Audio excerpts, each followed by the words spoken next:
Good evening. It is 6:30. Members of council are assembled when you're ready to begin. Thank you very much, Don. Good evening, everyone. I'd like to call to order this committee of the whole meeting of the Council of the Town of Saugeen Shores and welcome all members of the committee and all members of the public with us this evening and everyone watching us via the live stream. We're glad everybody's with us. Second item on the agenda is the land acknowledgement, and the Vice Deputy Mayor has that. Thank you, Mr. Mayor. We acknowledge that we are meeting on the traditional lands and treaty territory of the Saugeen Ojibwe Nation, which consists of the Chippewas of Saugeen and the Chippewas of Nawash unceded First Nation. We understand this land holds immense significance to the people of Saugeen Ojibwe Nation. We appreciate those who live and work alongside us today and who continue the traditions of their ancestors as stewards of the land we are privileged to inhabit. We thank them for the contribution they have made in both caring for the land and shaping this community. We commit to truth and reconciliation, to acknowledging the truth about what happened to Indigenous peoples because of colonization, and to reconciliation, which begins with each and every one of us today. As a local government and public organization, we are dedicated to learning about Indigenous culture, to fostering a better relationship with First Nations and their people. And we commit ourselves to actions that move us forward on a path to healing along with the Saugeen Ojibwe Nation. Thank you very much. Third item on the agenda is disclosure of pecuniary interest. Ask any member if you have one of those you'd like to declare at this time. Seeing none, of course, you can do that anytime if you need to. We have no additions, deletions, or amendments, and I don't believe we have any open forum requests this evening. So we're on to delegations, and we have two delegations this evening. Just remind all of our delegations that council's allotted 10 minutes for each of our delegations, so we'd appreciate it if you'd hold to that timeline. So our first delegation this evening is from James Sconiak and John Peevers. James is the Executive Vice President and Chief Development Officer, Bruce Power. And John is here, and John is the Director of Community and Media Relations and Economic Development. So with that, we'll turn it over to James. Welcome. Great. Thanks very much for having me. And we have Della and John Kane here, but they're not here as Bruce Power lawyers watching what I'm saying. They're here for the Saugeen Rail Trail. So look, I really appreciate you allowing us to present this evening between John and myself. And I do apologize in advance to the deputy mayor who had to listen to this presentation at County Council last week. So I hope you'll have some hard questions for me, hearing it twice now. We're at a very unique and transformational time at Bruce Power. And I thought what I would do today is really level set where the site is in our evolution.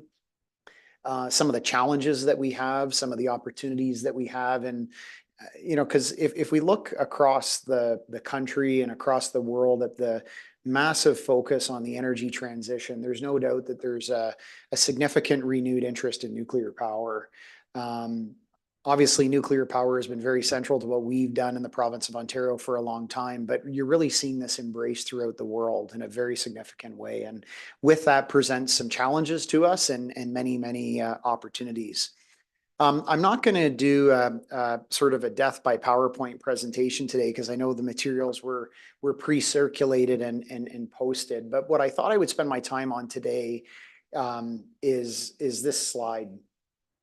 There's obviously a lot of excitement and interest in the potential for a Bruce C.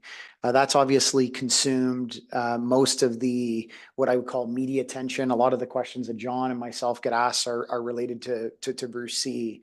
But what I thought was important is to really take a step back and position what Bruce C is and what Bruce C isn't. And these are 5 guiding principles that coming out of the Bruce C pre-development planning announcement that was held last July with Ontario's Minister of Energy that we put together to really not only anchor ourselves, but to be able to share broadly with people what our focus is. And so what I thought I'd do today is spend a little bit of time and walk through these 5 principles because I think they're very instructive around what our focus and what our priorities are.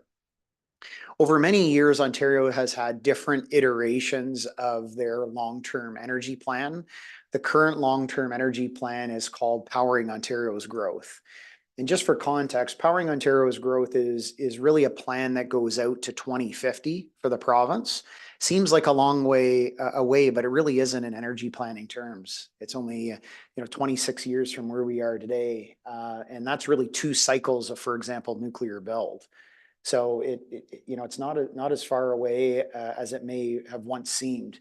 And essentially, Powering Ontario's growth is all about anticipating what does the demand for electricity look like between now and 2050? What are the high ranges of that? What are the low ranges of that? And then what are the resources that we have to meet that demand? And if you take the highest demand scenario, Empowering Ontario's growth, which means we are would be a deeply decarbonized economy by 2050 in Ontario. All of these electric vehicle plants that are coming into Ontario and Canada, that they're at full production. The expectation is that we'll need 3 times the energy capacity in Ontario that we have today, 3 times. And on the nuclear side, when you bake into that all the existing assets that we have around Bruce and Darlington, the assumption is that we would need up to 18,000 megawatts of more nuclear. That's 3 Bruce Power sites. So that is an unheard of build out of the program. So even if you compare that in historical terms to Ontario Hydro's build out between the late 1960s, 1970s, and 1980s, it would be 2 to 3 times what Ontario Hydro built out in that 25-year period. And Ontario Hydro is still viewed by historic terms as probably one of the most impressive build out programs really in the history of the world when it comes to building out electricity. Why am I telling you all this? Is because it's regardless of the scenario you select, even if you select a low demand scenario, the one thing every experts all agree on is there is a massive need for new clean electricity generation. And what also comes out of Powering Ontario's growth is the I think a very appropriate conclusion is that you need every tool in the toolbox. So it's not just nuclear. It's not just a targeted role of natural gas or hydroelectric or renewables or storage. It's really all the above. And the real challenge we're going to have as a province is how do we transact all that? How do you actually execute all of that? So I just thought I'm the first to be the most pro-nuclear spokesperson you'll ever meet, and I'm proud of it. But it's an all tools in the toolbox approach to energy growth in Ontario. So these 5 principles is really about what is Bruce Power's role in that. And the first principle around Bruce Power's role in this is our existing 8 units of operation. So on a day like today, we have 6 of our 8 units operating at the Bruce Power site. We have 1 unit undergoing its major component replacement. In the case of Unit 3, we have 1 unit down on a planned outage, Unit 1, and our other 6 units are relied on a day such as today, where we're about 25% of Ontario's electricity to maintain that system reliability. Through our operating units today, we're also producing life-saving medical isotopes, short-lived isotopes on Unit 7, and going through cobalt production on all of our Bruce B units. Regardless of what we may want to do in the future, whatever we do is based on the first principle that while we're worried about keeping the lights on in 2050, the only thing that's more important on that is keeping the lights on today.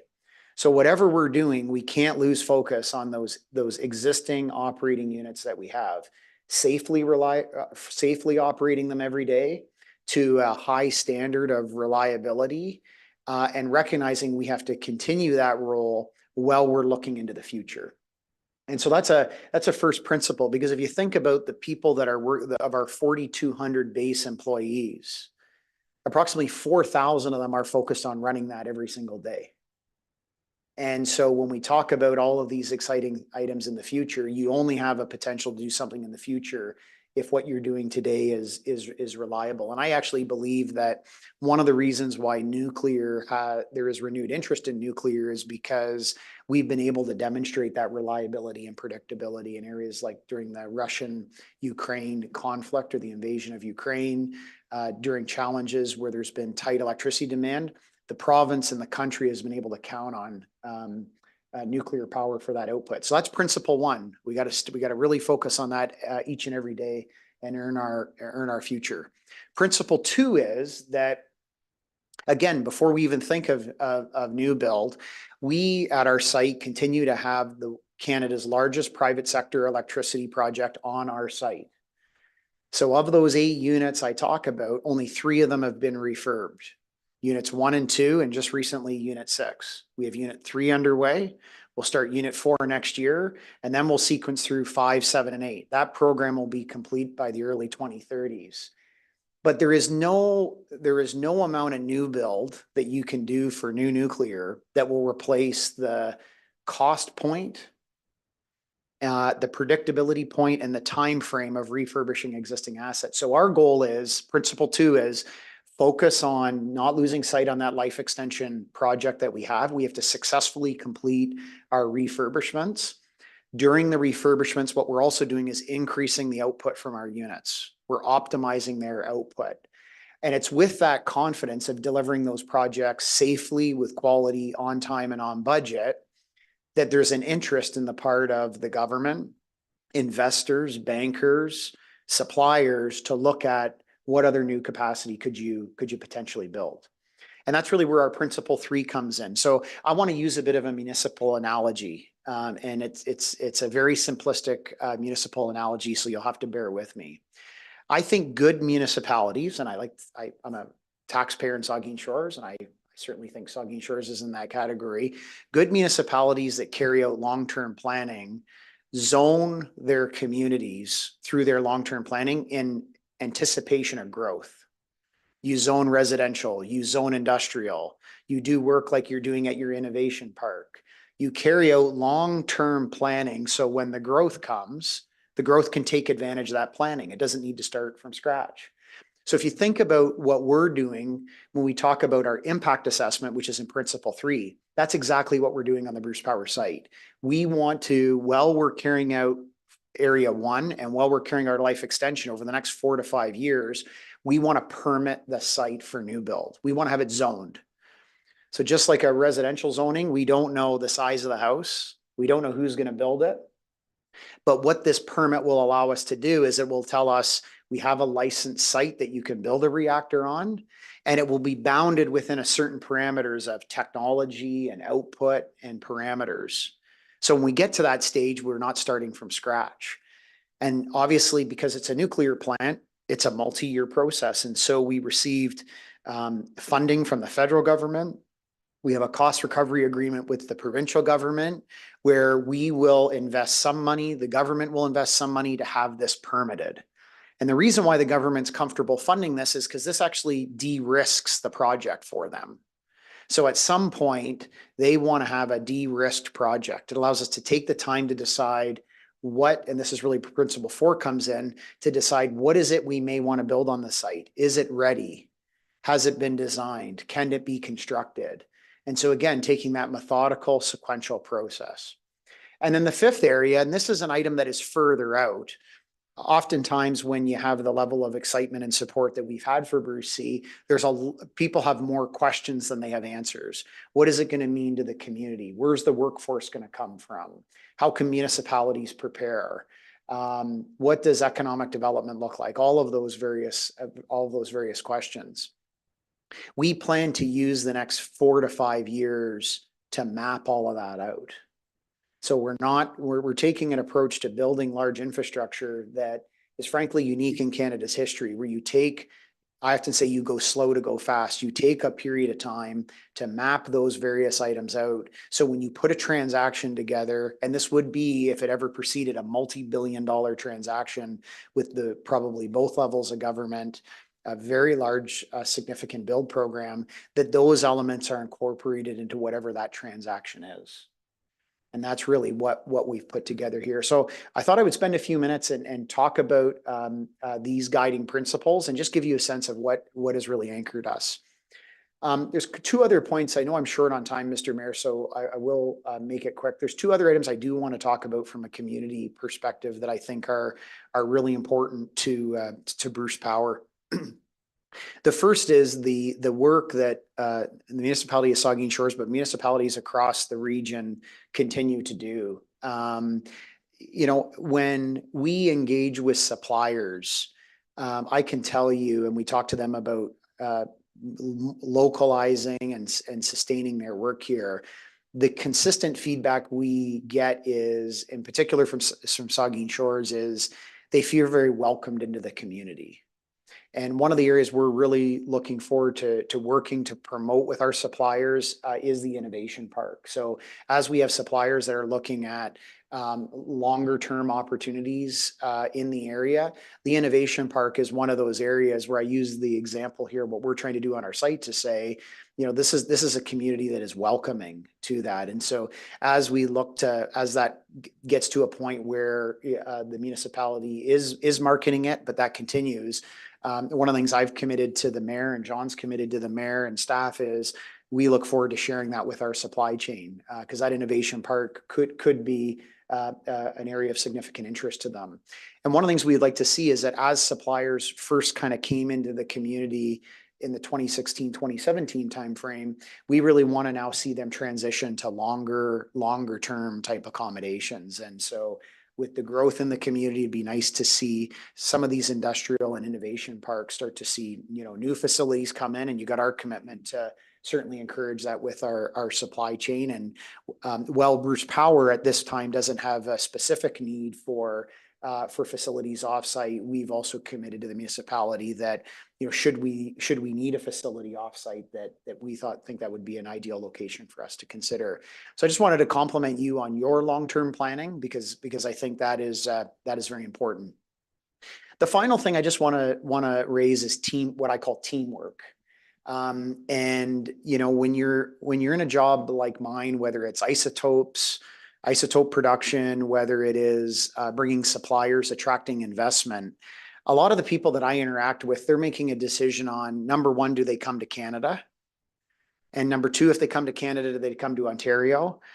And number three, if they come to Ontario, do they come to a rural area? And then number four, do they come to Grey Bruce and Huron?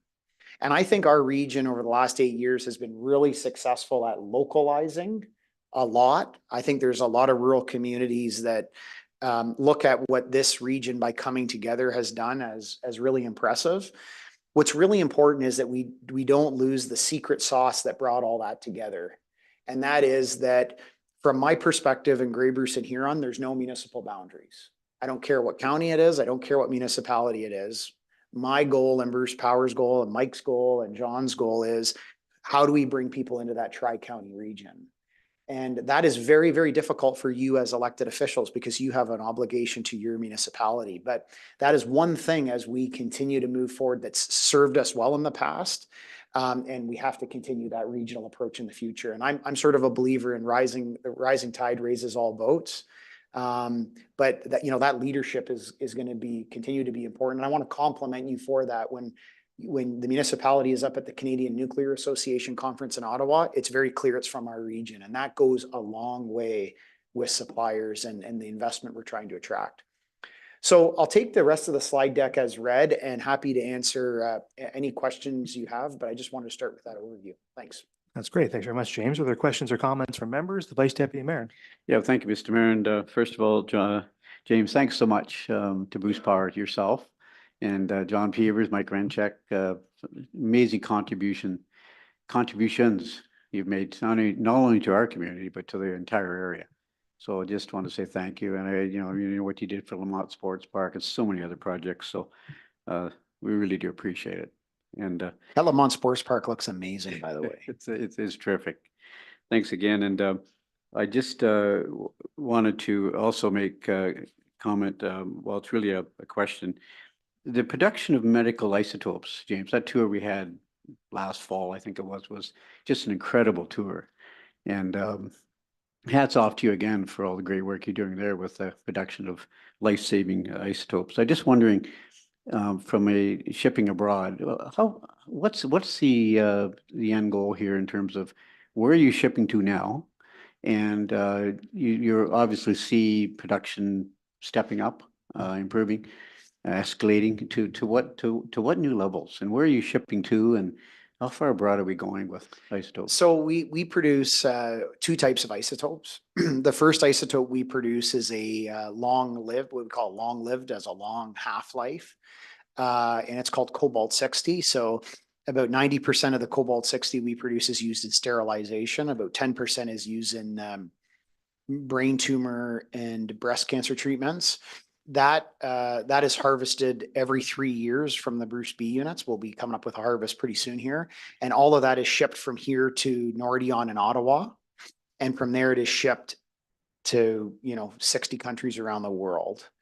To put it in perspective, we would produce enough cobalt 60 for sterilization in an average year, depends on what's getting harvested, for about 6 billion pieces of personal protective equipment. So it's massive, it's everywhere. But Nordion, they take the cobalt that we send them and they process it and distribute it internationally. The new isotope we're producing, lutetium-177, we're producing it every week. We would be easily 70% of the world's supply. This is an isotope that is going up dramatically in demand because it's what they call a theranostic. So it finds the cancer and treats it. I call it a heat-seeking missile. And right now we are shipping all of that to Germany. It's processed in Germany and put in a pharmaceutical form. We will start shipping to the United States likely later this year based on Food and Drug Administration approvals. And the challenge we have is that our pharmaceutical sector in Canada is not very large. So they like the final pharmaceutical processing, close to the larger pharmaceutical centers, which in Europe tends to be in Munich region, and in the United States is Indianapolis. We are looking through this Southwestern Ontario Isotope Coalition, which I appreciate Saugeen Shores and the mayor's support for, about looking at what elements of that processing we can bring to Grey Bruce and Huron. And it's probably too big of a step to see all of that processing here, but it's certainly quite realistic that certain parts of it can be done here and improve the final product we're shipping. That's great, James. And it's just incredible, incredible development that's going on out there. And and also about Innovation Park, that's great news as well, to hear you say tonight that you're going to be recommending to the, providers that, they locate out there. And I think that's great news for Innovation Park. So good for you. Thanks for all the great work you're doing. Thank you. Yeah. Thank you. Further questions or comments? Councillor Mayat.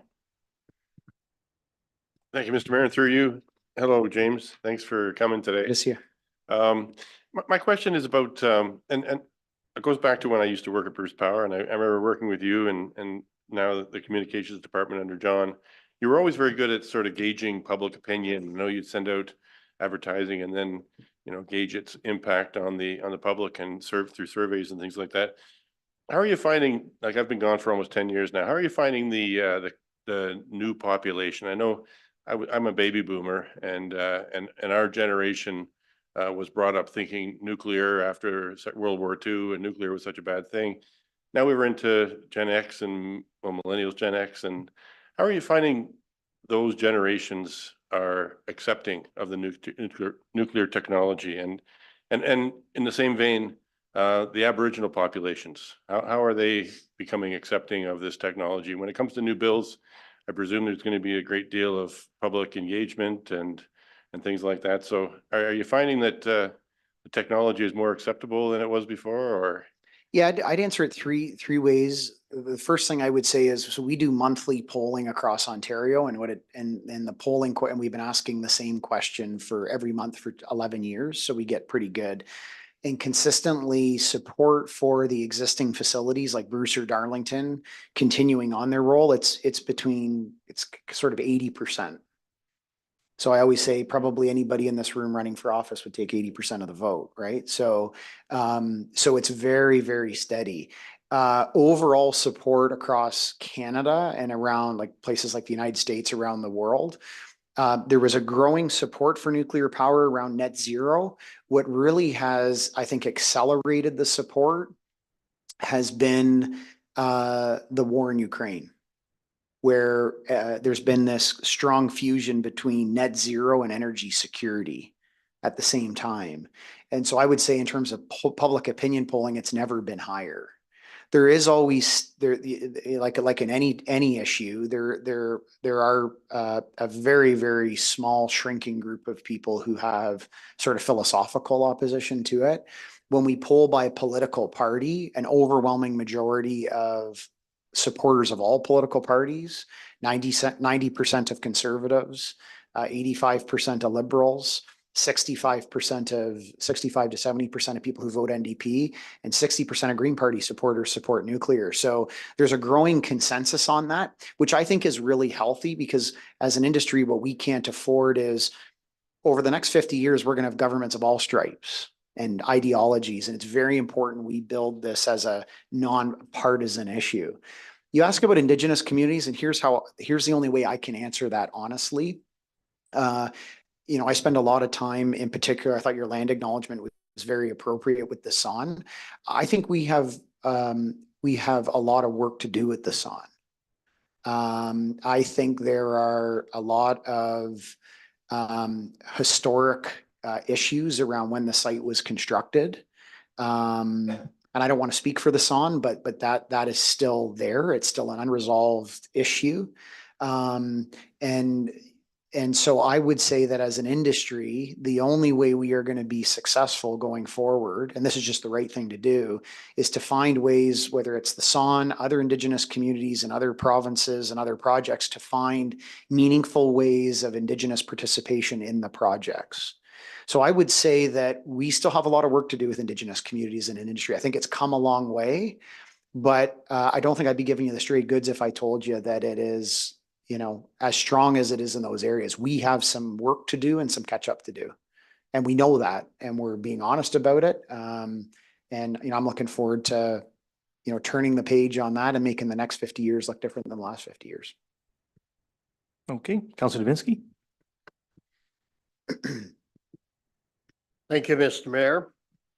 And thank you, James, for the presentation. Good to see John Peevers here as well. Thank you both for coming.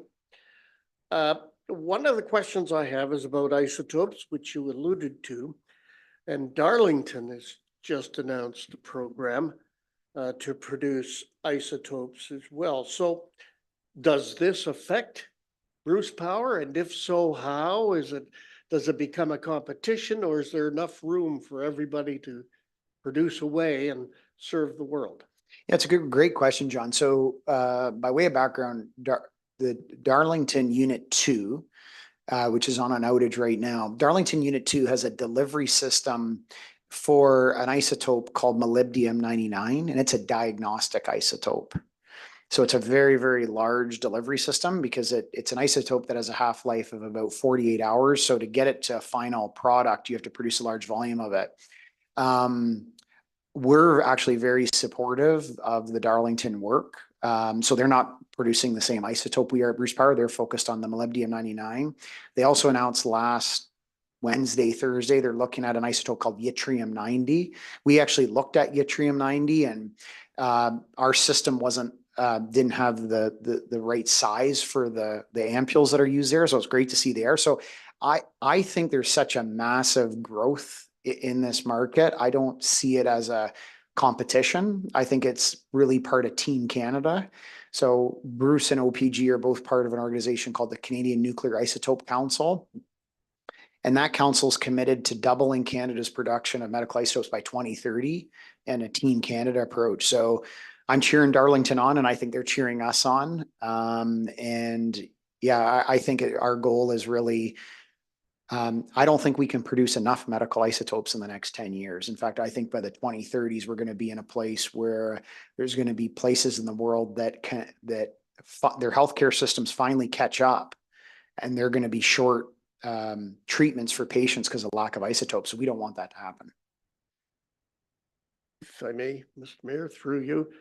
The other question is we talk about all the companies that have come into town as suppliers, and I think in its heyday there were 60 of them, maybe 65. So then I go by the strip mall behind Tim Hortons and Canadian Tire there, and I see the Rolls-Royce is no longer there. Did they go somewhere else to be bigger, or did we lose them? Are we losing some of the original suppliers we had? It's a good question. I would say you're in a normal supply chain. So if you look at Bruce Power's top 15 suppliers, the folks that would be 65% of our our spend. Those have remained very consistent throughout. I would say as you get into some of the more medium-sized suppliers or suppliers that are aspiring to do work at Bruce Power, I would say you're about even overall. You win some, you get some new ones, you lose some, and that's just going to be a natural. Our expectation of suppliers is that they set up here and demonstrate a commitment if they want to bid on work. So there'll be some suppliers, they come up, they try to be competitive, and I don't want to speak to specific suppliers, so I'm not saying Rolls-Royce. They come up and for other reasons, they decide, they're going to do business elsewhere. But I would say, John, overall, we're about even on that. And I think that's actually a healthy dynamic. We're a private business too. So we drive a hard, Rachel works in Bruce Power supply chain. I don't know if I should put her on the spot, but she drives a hard bargain. She probably does here too. So, and that's business, right? We're a private sector company. And so, that's really the nature of that cyclical. But if you want to do business at Bruce Power, you have to be local. That's a requirement. Thank you. That's good to know. Thank you, Mr. Mayor. Thank you. Anything further?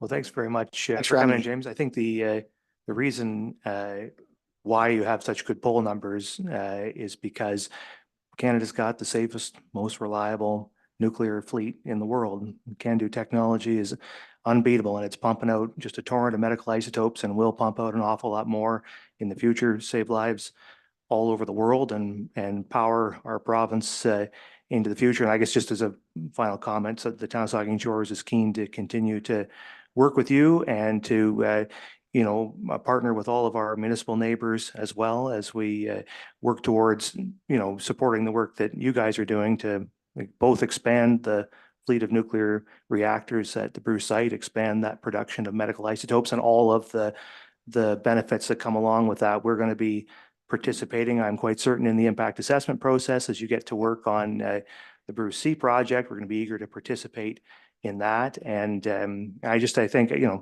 there's only good news to come, I think, on the front of nuclear power production here in Bruce County. So thanks very much for taking your time to come in tonight and update us on it. We appreciate that very much. And thanks to John as well. Thanks for having us. Take care.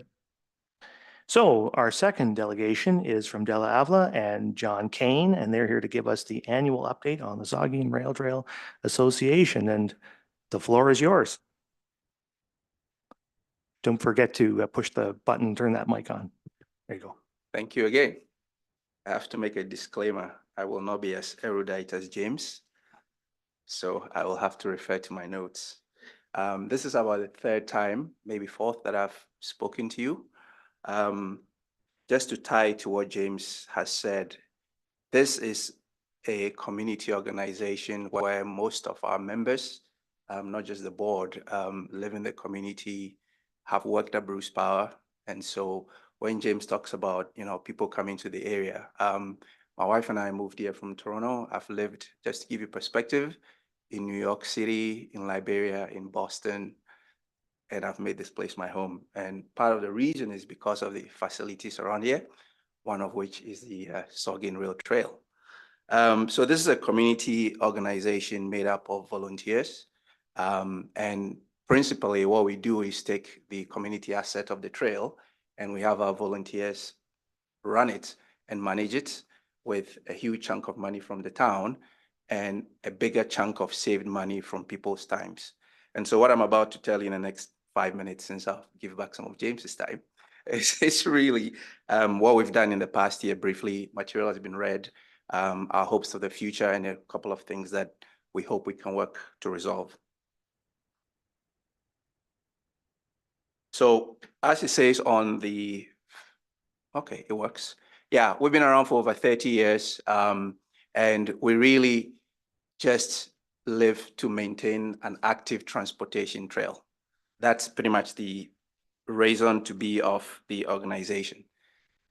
Diving into some of the things we've done. So a lot of what we do is folks showing up 365 days a year, winter, summer, just running the trail. So on this page, you see a summary of some of the things we've done. I'm not going to read everything, but we maintain it, we plant trees, we clean it up, and then the equipment we have most of it is donated by people, so they bring their own equipment to run the trails.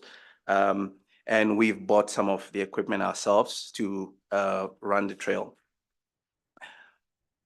On the next slide, you're going to see, when I fast forward to some of the challenges we have, I also want to show the flip side of those. So part of trail safety is really ensuring that all the different people who use the trail can use it safely and feel comfortable using it. So we've, over the year, improved a number of safety features, which are listed on this page, including making sure there are 911 identifications in different parts. The trail is pretty broad. Not all of it in the middle of the town. So there are portions where you're pretty much alone for several minutes. So we've tried to do that there. And we've improved some of the flashing beacons where the trail approaches Highway 21. On the next slide is really where I want to pause for a minute. As I said at the start, the majority of our work is through volunteers. So those you interface with principally are the board members, but we are just the front facing. Tons and tons of people do work, and this is not a list of everyone who does work. We have just decided that this year, these are folks year after year, day after day, summer, winter, rain, shine, they show up and just do stuff. And when I say stuff, I'm not being generic, they do stuff, everything that's needed. So I'll just take a couple of minutes and read this page, and then I'll quickly go to the rest. So we really want to extend our thanks to Michelle and Bob Hunter for organizing 2 spring cleanup events and several events to destroy the invasive garlic mustard plants along the trail.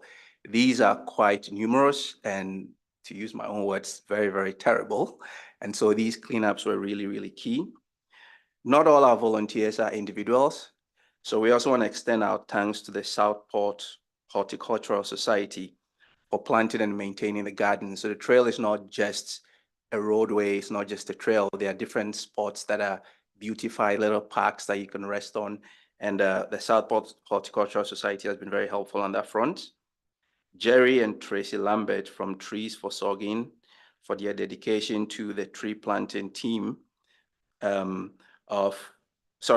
their dedication to the tree planting initiatives, and then the team of people who come out and support the tree planting, including Jim Campbell, Peter Stansfield, Andrew Batnicki, Bruce Alexander, and Jerry Boucher, who's sitting right here.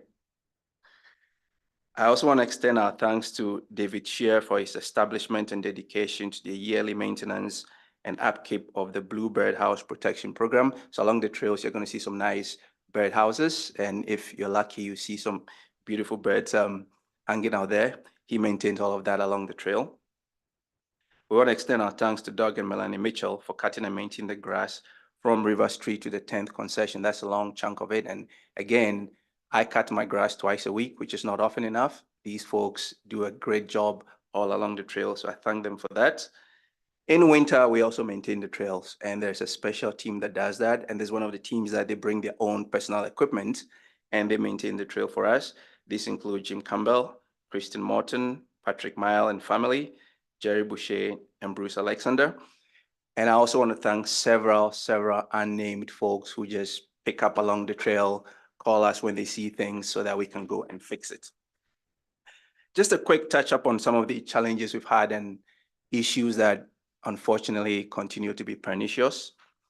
One is that aside of the funding you give us, a lot of our money that we use comes from donations. And so it's always important to us to grow the membership.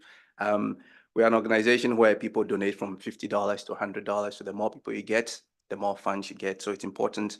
And the beautiful thing about our members is that although the bulk of the people who maintain the trail live here, there are folks who come from the GTA and they come here maybe 2 or 3 times in the summer and they take ownership of the trail and they donate when they leave.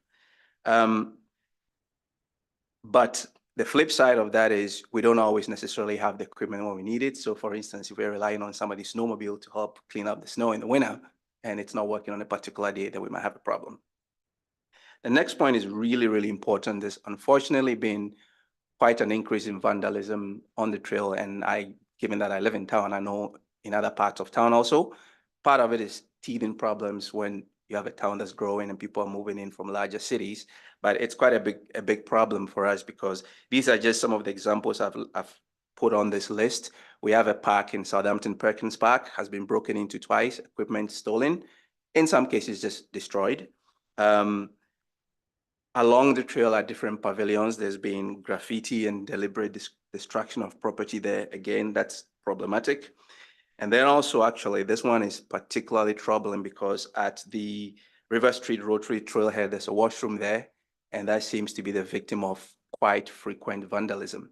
Now, the good news is, which I feel that for the town staff and some of our members has become like a task of Sisyphus. They clean it up and then it gets destroyed. They clean it up, but they've been keeping at it. But this is a big problem for us. We're hoping to find a solution, but just thought I'd mention that. I don't want to end on negatives, so just the rest of the slides really talk about the plans we have for the year. We're going to continue our maintenance work. We will, in addition, try and tackle some of the safety issues. The big one I'll mention that we really want to attack head on has been safety around Highway 21. And the good news is everyone in this room that we've dealt with supports the solution. The not so good news is we don't control the solution. And so all we're looking for is really that continuous support to deal with the province. There are different things we can do. We're looking at all of it. I want to thank you, Cheryl, for your spearheading this efforts. We will continue this because it's very important. We will do some of the safety stuff ourselves, such as just making sure that from where you come off the trail onto the road is leveled up because people use it who are on wheelchairs. Not everyone is riding fat mountain bikes like me. So it's important for folks to be able to do that, but it's critically important that people feel safe crossing the road. I've been driving and watching people just stand there for like 10 minutes afraid to cross, and that's just not right. We're also hoping that as the town is able to develop its plan for the Mill Creek Bridge, then we can revisit continuous support of the trail beyond that. Additionally, we are always looking to expand the trail. I've listed a few areas we would like to expand the trail to. We'll look into that. Again, as more and more people show up in this area, this is one of the longest sort of trail sections I travel a lot, and wherever I go, one of the first things I look at is where can I cycle? And this is one of the best places. So we're looking to expand on that also. I will end there and take any questions, either now or by email. Well, I don't know, Dell, you said that you weren't going to be as erudite as James, but I think you gave him a run for his money there. Thank you. Are there questions or comments from members? I'll kick the deputy mayor. Thank you very much for the presentation. It's really just a comment. You mentioned Michelle and Bob Hunter and the garlic mustard removal process. I've started to see social media posts again about another session coming up that I think they're organizing. So anybody interested in coming out for a little volunteer work, I know that there's going to be an initiative, I think in about two, maybe 3 weeks to get some more of that out of the ground. Thank you. If you could permit me, sorry, sure. I just had to make one point. I Yeah, did go ahead. say it at the start, but just to know that we're really thankful for your donation contribution this year. I look forward to continued support. Thanks for that. No problem. Absolutely. Further comments, the vice deputy mayor. Yeah, thank you, Mr. Mayor, and thank you, Adela, for your presentation. I do appreciate the invitation I received to speak at your annual meeting, and I did enjoy meeting all of the reacquainting myself with the board. I guess I've been off the board for a few years, so I'm always really amazed at the number of volunteer hours that are put into maintaining our trail system here in town. Tens of thousands of hours, really, when you think about it, over the past 30 years. And I look at Joyce Scammell with us tonight, and 30 years ago, Joyce was here. She was forming Saugeen Rail Trail Association. And what a great initiative. And Jerry Boucher, what we could say about Jerry, he's been around for forever too. But all the names you listed in your report, all those volunteers and a lot more, have done just a marvelous job. So thank you so much for that. I did have a couple of questions of you. The 30 feet, leading up on the east and west side of the trail on Highway 21, which has been a bone of contention forever. The safety, continues to be in my mind, a critical issue. We're so fortunate that someone hasn't got seriously injured there. So no doubt some near misses when people pass in the shoulders and heading north particularly. But are you making any progress there, Ella, with being able to asphalt that section of trail, that 20 or 30 feet on east and west side of the road? I mean, I know the MTOs held that up and had to do with driveway entrances. I know Highbury Farms, for example, changed their entrance a few years ago. That was one of the main things. They said that that entrance was too close to the trail. Well, Highbury moved their entrance further south. So it kind of eliminated that issue. Is any progress being made there with solving that issue? So far, we haven't. We're still plugging away at it, but unfortunately, I can't say we've Nothing? made much progress, no. And I'm just wondering, Councillor Grace, you still working on that, or you?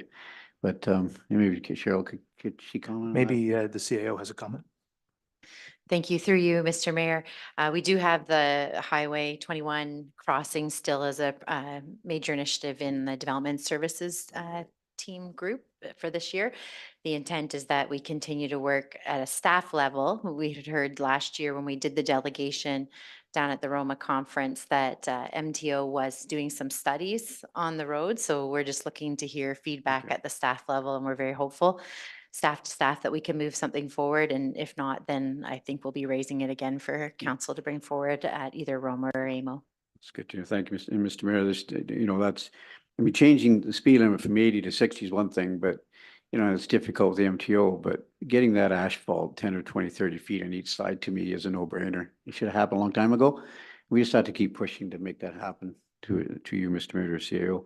The other thing, Dale, I just wanted to ask you, with I heard at the annual meeting that vandalism just sickens me.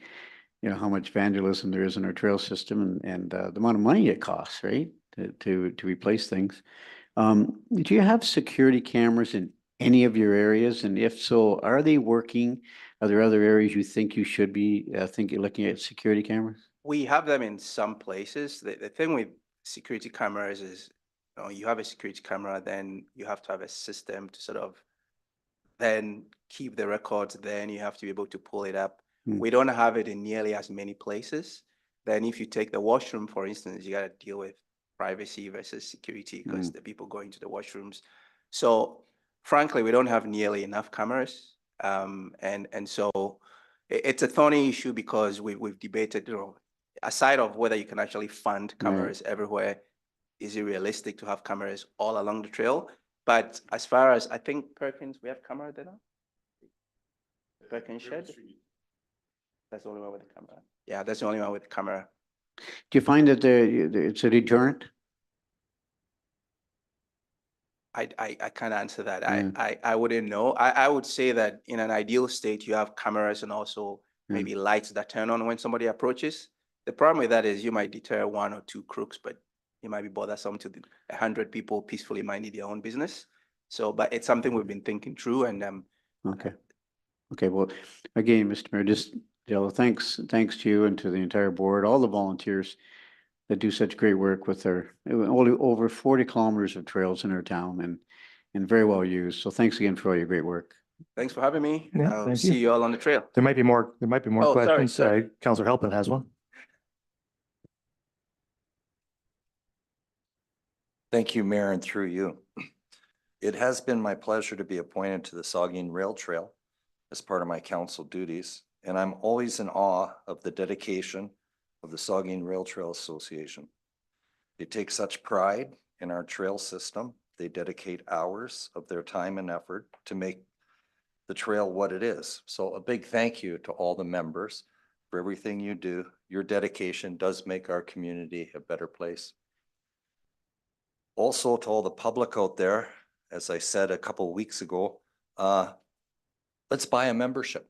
Buy a membership, support our rail trail. Maybe come out and volunteer and support our rail trail. Or maybe you just haven't used the trail a lot and maybe you should just take this opportunity to come and use our trails, be part of our active transportation plan, get some exercise and enjoy our beautiful community. So thank you to Della, Jerry, Joyce, Dale, Bruce, everyone. Thank you. Thanks very much. Thank Thanks you. for the time. Are there further questions or comment? I just wanted to make a comment, Del, I think, I just want to say thank you to you, for your leadership there. It's really important for groups like Saugeen Rail Trail Association to have, and we have some longstanding members, folks who have been there for 30 years, but to have young people, professional people, working people to lead these organizations. And I see John Kane there. I don't know if I can call John young anymore. He and I are the same age, so we may not be young anymore, but still, just to have new people coming in and taking over these positions and leading these organizations, so critical. And I know you guys are busy guys, so adding that to your workload, I mean, it's great. So I just wanted to say thank you to you, and of course to everybody involved with the rail trail. It's a great organization. Marshall's a huge amount of volunteer resources to keep those trails looking good, and vandalism, things like that, they keep happening.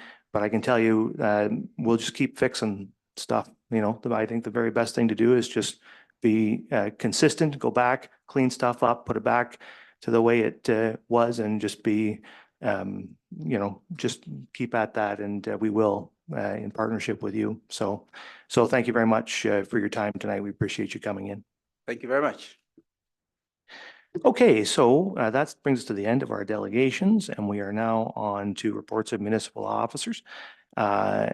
And 8.2 staff reports. We have a couple of 3 staff reports there. So we'll start with the first one, which is on Jubilee and Halliwell Park. I'm going to turn it over to Frank Burrows, Manager of Parks and Facilities, to kick that off for us. Good evening, and thank you. Through you, Mr. Mayor, tonight I'm pleased to bring the master plans for Jubilee Park and Halliwell Park in Southampton. Tonight we have Paul Gardner and Maureen Gibbons on to present their work. First, I will give a brief summary of our report that I've presented to you. I won't read the whole thing, but I'll just highlight a couple of things, and then I'll welcome Paul and Lauren to join us. Jubilee Park, I think, is one of our original parks in Southampton. It's a well-established park, but there's great opportunity to make some improvements. Some of the facilities are near end of life, and actually a significant part of the park has opportunity for redevelopment. The eastern half that had old ball diamonds in that we aren't using anymore has great opportunity to decide what we want to do with those. Halliwell Park, on the other hand, is a newer park, and it has almost a blank canvas. It has some excellent soccer fields there, but there's not a lot else there, and it's actually quite a large park. So there's quite a bit of opportunity to envision where that park wants to go in the longer term. In terms of park master plans, we do a lot of master plans for recreation master plans, parks and trails town-wide, and many town-wide master plans. One thing that's unique about these master plans tonight is they're dealing with specific parks. And that's one of the unique approaches to this is we're targeting specific parks to pull together a master plan and envision what these parks can be in 5, 10, 15 years in the future. One of the great advantages of park master plans, it avoids a piecemeal approach. It creates a community vision for both short and long-term approaches to how we wish to develop and use these wonderful spaces. The consultants undertook public engagement, and I won't speak to what the results are. The consultants will be presenting some results from that.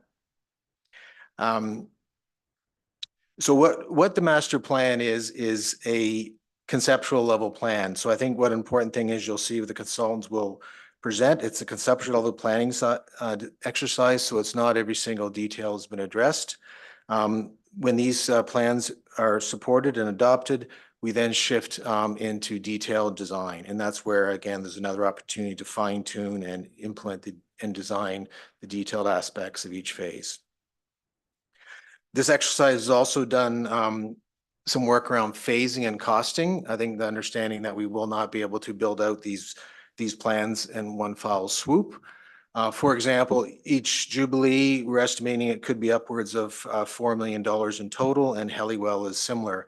The understanding is that would not be built in one project. It would be phased over time. So I think the consultant has also presented some of the phasing and the costs for those plans. The important item in terms of costing was phase 1 is within the the business plan that exists now, the budget 24 business plan. Phase 1 is within that plan. Phase 2 are for the future.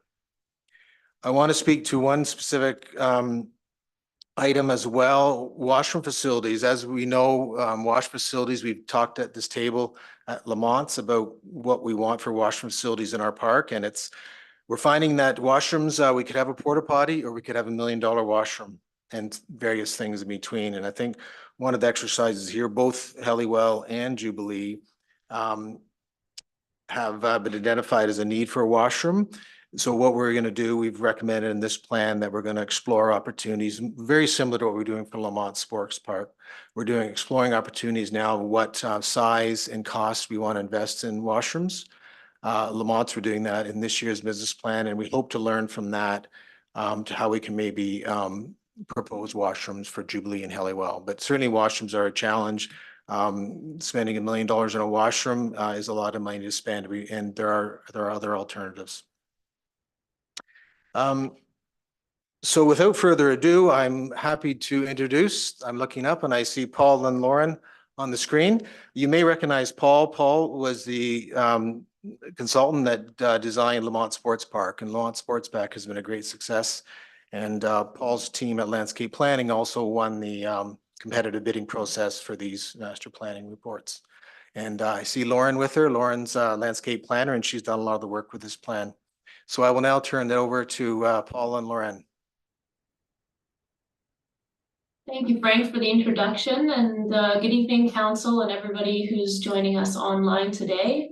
We're very happy to present these master plans. We've been working closely with the community and the city or the town over the last couple months to prepare these plans, and we're hopefully. Sorry, bear with us 1 second here.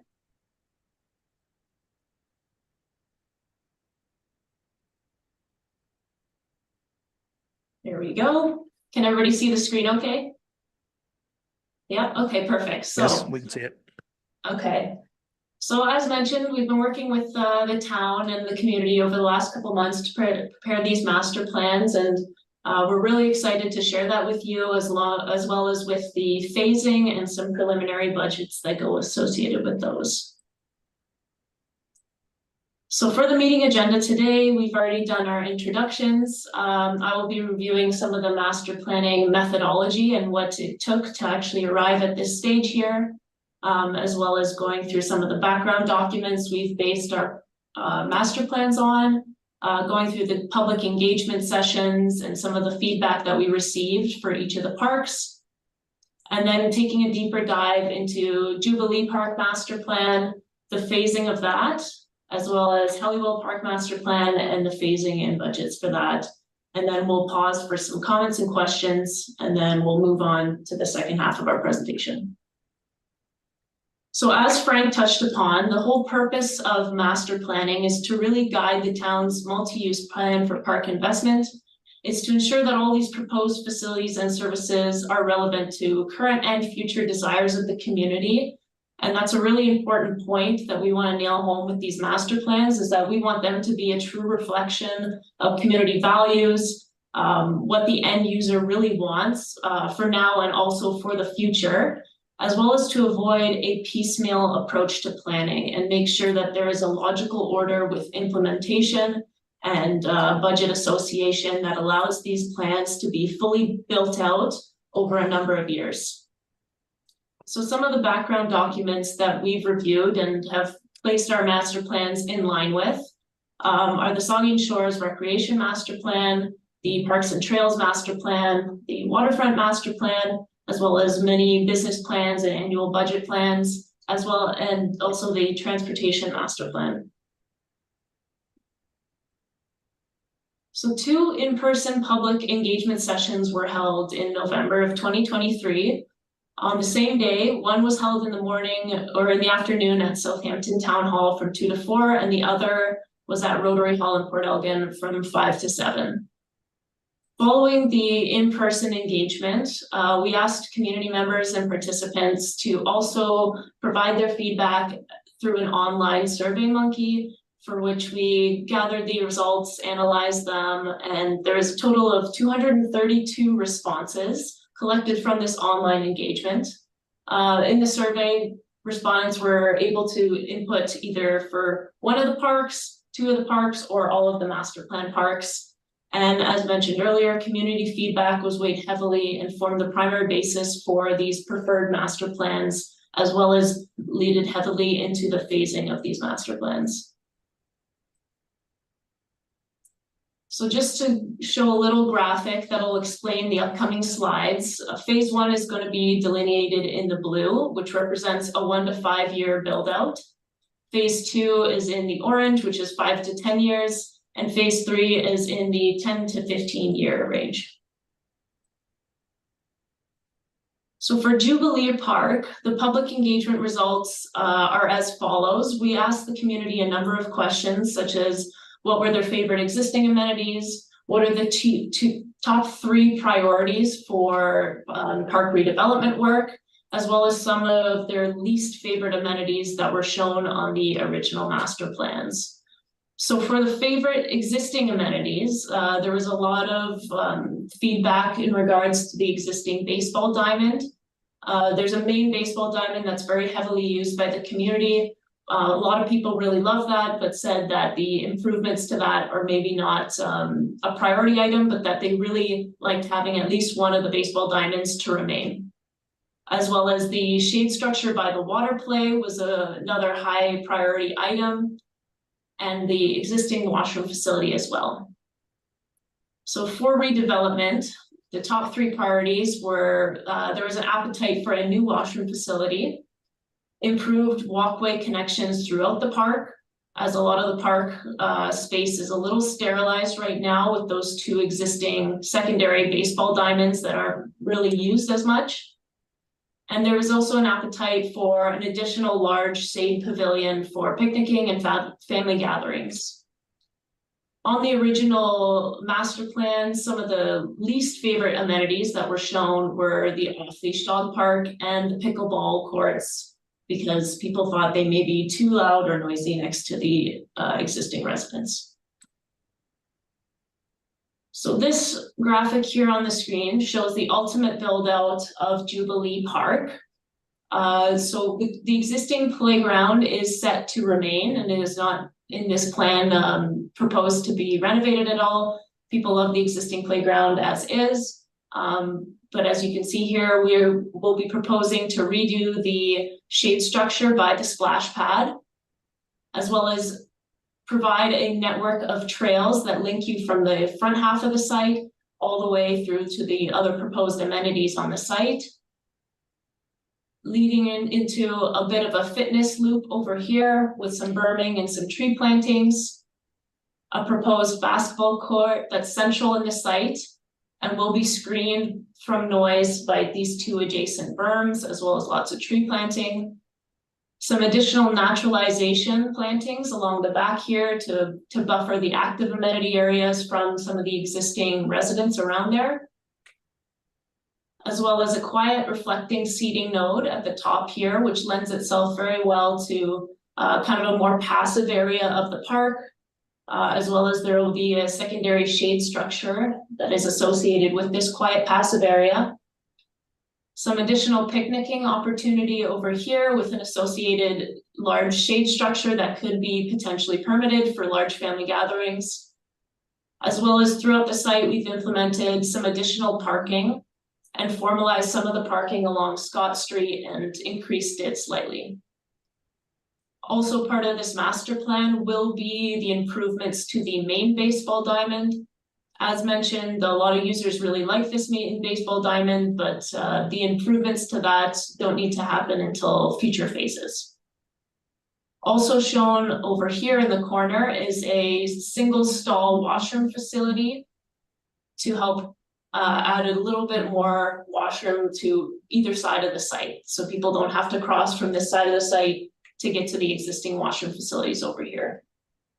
As mentioned, we have allocated a space for a potential future washroom facility, but Frank mentioned that this is going to be going through a separate washroom assessment to determine what kind of facility that might be, And because of this, this hasn't been accounted into any of the specific phasing or specific phasing budgets.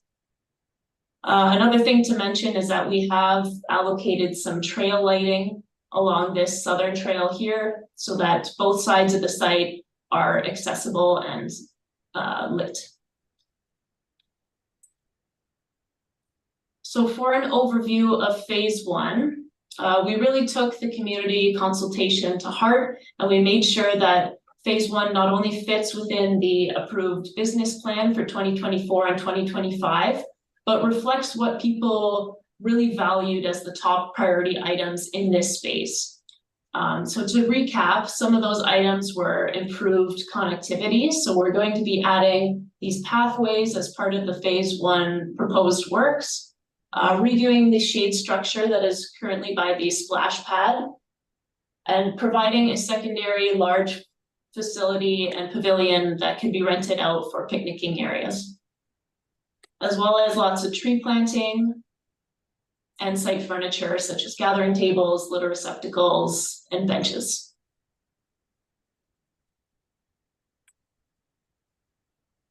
As part of phase two, we are including this fitness loop over here, some additional pathways, which would also include the removal of the existing baseball diamond that currently sits in this location, a multi-use basketball court, and then formalizing some of the parking along Scott Street as well. This also includes site furnishings such as benches, gathering tables, and litter receptacles, and the associated park planting that you see highlighted in the phase two limits. Currently, the phase two budget comes in at around $977,000. But another thing to touch upon is that these phases aren't set in stone and can be massaged a little bit. So if there's anything that needs to be switched from phase two to phase three, we do have the ability to do that, but we would like to present this as being the best option for not only responding to what the community wants for priority items, but also in a way that makes sense for implementation and construction. And for the phase three master plan, that is everything that's shown in the dark green here.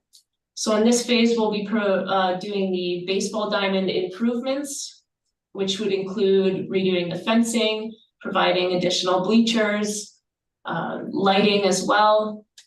And we will also be doing the quiet seating, reflective seating node in the corner here with the shade structure and that additional single stall washroom facility. So that concludes Jubilee Park. I will now move on to Halliwell Park, starting with the public engagement results. So for Halliwell Park, some of the most favorite existing amenities are the existing full-size soccer field, the existing open space, and the existing mini soccer field. Some of the three priority items for this park redevelopment is a new washroom facility, an off-leash dog park, and a playground. And as well, some of the least favorite amenities that were shown on the original master plans were some of the fitness stations, conflict between where the dog park was shown on this plan and the playground, as well as the pickleball noise in conflict with the adjacent landowners. So taking that community engagement, we have prepared this overall master plan that again represents the full build out of Halliwell Park. We have proposed a redeveloped parking lot. Material can be confirmed at a later date, but we see this as probably being some sort of permeable surface. Increasing the pathways and connectivity in this park, creating a central hub that has a playground, shade structure, washroom facility, and lots of seating opportunities, as well as creating a bit of an active hub at the top here that has 4 pickleball courts that are tucked away from the residents on this side. And across from that, a multi-use basketball court with a curb around it for the potential for it to be flooded in the winter for an ice rink facility. Some additional pathways all around the outside perimeter of the park, realigning the two soccer fields that currently exist and adding additional line paint going lengthwise. So what you would get is you would get 2 full-size fields and you would also get 4 mini fields. So it increases the permeability of these soccer fields and the play value as well. And including some bleachers as well, some players' benches, furnishings all around the outside, such as benches and gathering tables. And on this corner over here, we've proposed the off-leash dog park, which leads into a little wooded section of the site and is located far away from the playground as per community engagement concerns. This existing maintenance trail is intended to be formalized, and there's a potential for a future parking lot expansion as well. It should also be noted that one of these fields is intended to be lit. And at the top here, we have some naturalized footpath trails that lead you through this large expansive open area of the site that is currently underutilized and heavily treed. So for the phase 1 limits, which is everything that's shown in the blue here, we really again looked at the community consultation and the engagement, and what we've heard from the community is that we need more soccer fields. And we've consulted with the soccer organization as well, and it appears that within the last 10 years, soccer registrations have almost doubled. And these 2 existing fields just aren't cutting it anymore. So in order to really increase the permeability of this area and increase the amount of soccer fields and the amount of use that we can get out of this site, we've proposed to realign these 2 fields. So we'd have 2 full-size fields with mini fields going lengthwise, which would allow for either 4 mini fields to be played at once, or 2 full-size fields. As well as part of phase 1 would include the bleacher relocation and the players' benches. All of this is also in line with the approved business plan for the 2024-2025 budget. So the phase 2 limits here are shown in orange. This would include providing asphalt pathways that would loop around the entire site, the lighting of the second field here, the active hub on the top that includes the pickleball courts, the multi-use courts, and a portion of the plaza area over here with gathering tables. And it would also include the off-leash dog park and associated planting. For phase 3, this would include the redevelopment of the parking lot, the inclusion of a playground and shade structure, the naturalized trails all throughout the top area here, as well as the secondary parking lot on this side, and then the future connection to the subdivisions that will be built out in the future. And that concludes the presentations for Jubilee and Helliwell Park. That's great. Thank you very much. I'm sure there'll be questions or comments from members on that. I guess there is a recommendation, and I will read it before we do that. So it's recommended that council direct staff to proceed with the implementation of the recommended elements and associated costs for phase 1 of the Jubilee and Helliwell Parks master plans as identified in the 2024 business plan, and that council direct staff to include future master plan phases and amenities in upcoming business plans for council consideration. Okay, questions or comments? Vice Deputy Mayor, and we'll just go around. Yep, thank you. Thank you, Mr. Mayor, and thank you for your presentation. It's interesting to see Helliwell soccer complex moving from, I just want to clarify that there's 2 fields there now. Would the idea be to expand from the usage from 2 fields to 4 fields? Is that what we're saying? Because I'm talking to minor soccer officials, they were not long ago 700 kids, and I'm hearing that there's close to 1,000 registrants in minor soccer now. I think that's what I'm hearing from them, but so that's a 30% increase. That's huge, right? And So it's no, it doesn't surprise me at all that they're asking for more soccer fields, but I guess who is a consultant or Frank, I'm not sure. Frank, is that the idea where there'd be 2 fields would go to 4 fields potentially? The idea was there's one main field there and one mini field. And the idea with 2 main fields, which would give us 4 Right. mid-side field, more Right. 4 mid-size. So Yeah. it would be a reconfiguration of that Right. footprint.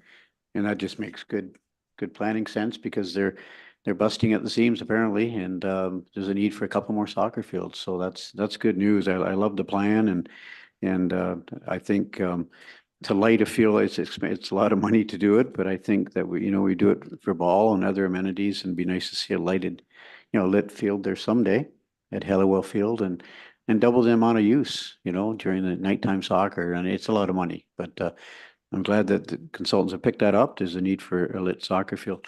The other is Jubilee Park, and if it was my decision only, I'd leave the backfield in. I think, but I really like the plan, and it's obviously going to come out. I don't think I'll win that battle, but I think what they proposed here, the plan for Jubilee Park, is a pretty nice plan, and shade areas and picnicking, and I just I'd like Frankie to know this. And I think minor ball officials are going to meet with you soon. In 2016, when the recreation master plan was done, there was 325 kids playing ball. They just hit 550 this year. 70% increase. So we did a good job with Lamont Sports Park. It's filling a void, but those 2 diamonds don't open to 2025. Then 2 new fields, Frank. And I would ask you, through this council, when you meet with minor ball officials, if there's no work being done at Jubilee in 2024, is that correct? Is it starting in 2025, Frank? Through you, Mr. Mayor, most of the work would start late 24 and into 25. Okay. I would highly recommend, and they're going to be making a presentation to you and then ultimately maybe to this council, but we ought to let them use that backfield for 2024. It's a bit of grass cutting, but they are busting at the seams, Frank. Busting at the seams, and we ought to listen to them. We were listening to minor soccer, 2 new, 4 fields instead of 2. I know we built Lamont Sports Park, but there's a need just to get through this year until Lamont Sports Park opens up in 2025, Mr. Mayor. Just a bit of grass cutting. They're volunteering to cut the grass. I know they can't do that. That's how important that is to keep that field for one more summer, and Cameron Park. So I hope staff, entertain what they're saying. The picnic shelter, my question is, I've ate underneath that picnic shelter. I've taken grandkids to the splash pad. I didn't really see a big problem with the picnic shelter. Is it? And I see they're calling to replace it. I don't know what cost. But is it really necessary? Is that, I mean, it was reshingled a few years back. Is it really necessary to replace that picnic shelter? Through you, Mr. Mayor. Yes, we did an inspection last year, and it's in poor condition. The one by the splash pad, that picnic shelter. Is it? Yeah, it's the end of posts life. and the rafters and footings and Yeah, concrete and it's end of Bad life. shape? Yeah. Mhm. fair enough. Okay. Because I like the plan for both parks, and it's a lot of money. I think you're talking $8 million, I think. It's a lot of money, but I think phase 1 is important. We get things done and invest in Southampton, invest in that ball, in that facility. And it's good to see the one main ball field staying. It is used, I think, 6 or 7 days a week for double hitters. So it's well used. And I want to put in a plug for minor ball to see if they can't use that field for one more summer, Frank. Thanks. Thank you, Councillor Grace. Thank you, Mr. Mayor, and thank you, Frank and Paul. Is it Paul? And Lauren, thank you for your presentation. And I'm excited because it's a long time coming, and I'm really happy to see some real plans here. I do have a couple of questions about both of the parks. For Jubilee, I was a little surprised not to see anything about specifically any kind of recognition of the accessibility park. Because I think that from what I've heard, that is seen as being at least it used to be, I don't know how current it is, but it was a real drawing point. Children, families who had children with disability challenges, I understood would come for the day, would come for the weekend to be able to go to that park. And one of the only complaints I heard about it was shade, the lack of shade. So it's great to see that acknowledgement and that shade structures being built into the park are there. I wondered about the accessibility park and what kinds of what condition it's in, what are the plans for improving it, because it's really not part of this. Thank you. Through you, Mr. Mayor. Yes, the accessible playground wasn't included in this. It is on another schedule to replace it when it comes near end of life. I can't remember the year, but it's within the next 5 years. It's scheduled for replacement. The work that's been proposed here complements that park playground. The shade shelter, the shelter we referred to is going to be rebuilt, and then the associated splash pad and that sort of central plaza will be maintained with accessible walkways and close to the parking lot. So that would all be maintained. Okay, that's great to hear. A couple of other questions about that. Did I hear you refer to a soccer field when you were talking about Jubilee? There's no soccer field there, right? Okay, No I soccer was field is proposed. for hallucinating, I Jubilee. guess. You mentioned that you're installing lighting along the southern trail, and I just wondered about residences across the road from there. If I'm looking at it the right way, is that something that, can we make sure it's dark sky compliant or sensitive to those residences? I mean, it's a good idea to have the trail lighted, but just, Yeah, I guess, absolutely. sorry. Yeah, usually when we provide trail lighting, there is some sort of dark sky compliance. And we tend to face the lighting fixtures away from residents, and all of the light would be contained within the private property. It wouldn't have any spillage into any kind of, into any neighboring properties. And we could stagger the lights in a way that would really not have an effect on the neighboring residences. Okay, thank you. And likewise, I was glad to see the recognition about pickleball noise, because I've read a number of articles about how controversial that is, and a lot of issues related to that.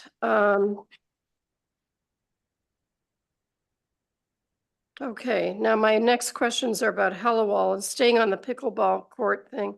Can they be used as tennis courts? Because I have had people asking for, I know we have a wonderful tennis club in town, but I also have had people asking about public tennis courts that don't require a membership. And I wondered, is that something that the pickleball courts could be used? Or was there any consideration of that?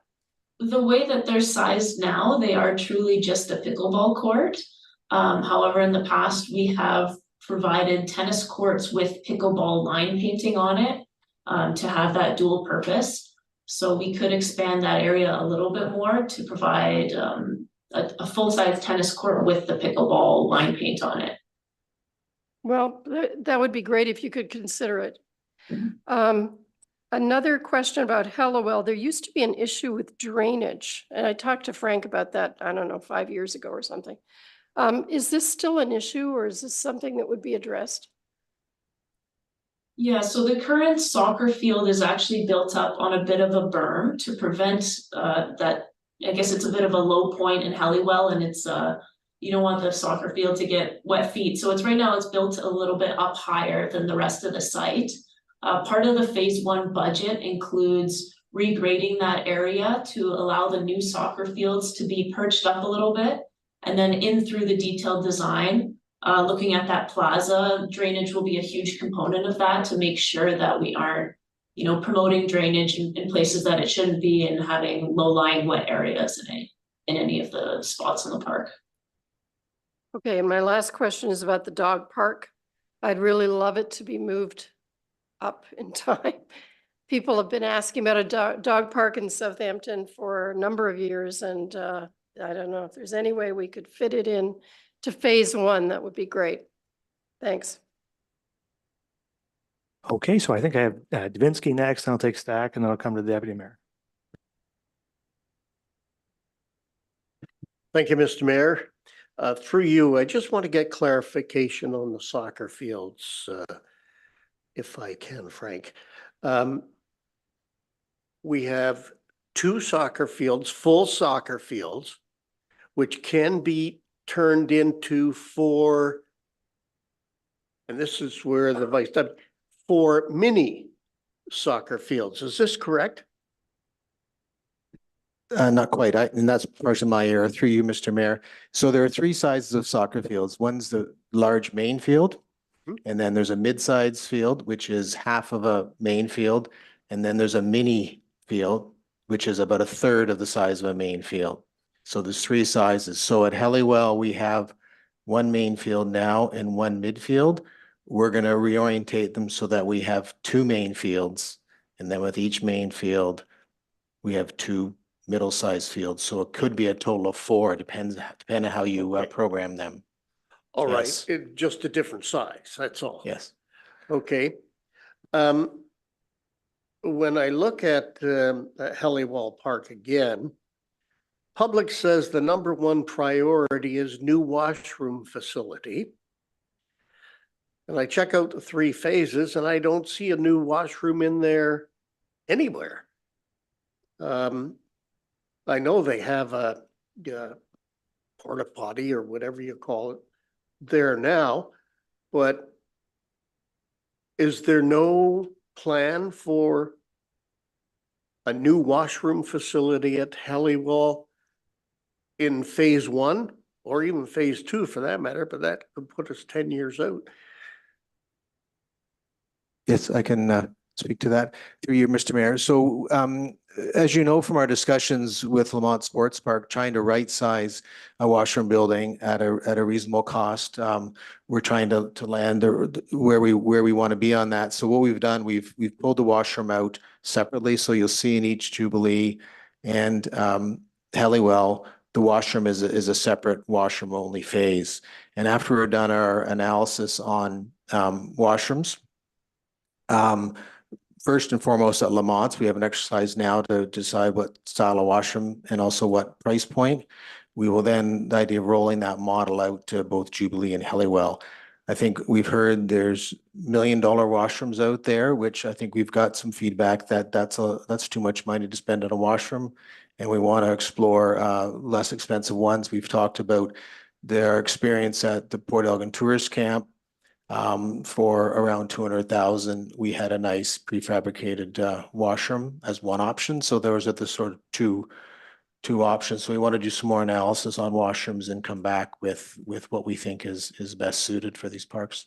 May I ask, through you, Mr. Mayor, may I ask what kind of time frame we are looking at that?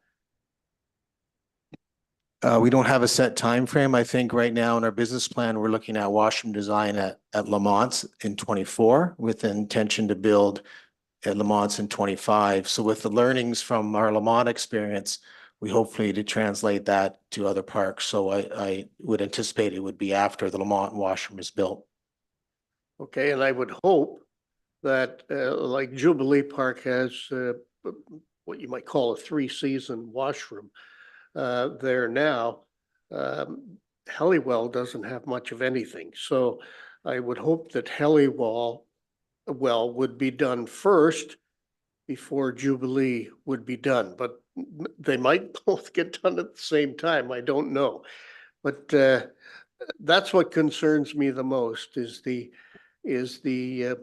washrooms that people in your public engagement have said are top priority, but they aren't our top priority right now. So that concerns me just a bit, but I understand the explanation, Frank. Thank you very much. Thank you, Mr. Mayor. Councillor Stack. It's like I've never used a mic before. Thank you. Just a couple of quick questions. And one's a fairly simplistic one. I'm not clear exactly what comprises fitness equipment. Are we talking like the old fitness gyms I used to see as a kid? You know, where I'm just not sure what we're talking when we look at fitness equipment. Yeah, so that item we've left a little bit open-ended just for that reason. Because it can comprise of a number of different things, from the traditional equipment you're used to seeing in these pods, or for kind of a more simplistic approach. We've also done it where it's just a little plaque on a bench and it says a different type of activity, and people can walk around and stop at each of the benches and do like a body weight exercise. So for the purpose of the budget, we've kind of estimated something in between those two items. We did hear back from the community that they weren't too keen on maybe the full-blown moving part fitness equipment, and they seem to respond better to having something a little bit less large, such as the bench fitness equipment, like I was saying. So that is still to future detail, but there is certainly an appetite for it in the community engagement. Thank you.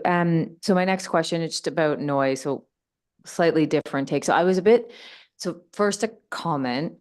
I'm quite surprised, and I continue to be surprised when we see feedback on the noise around play, particularly pickleball, basketball, tennis.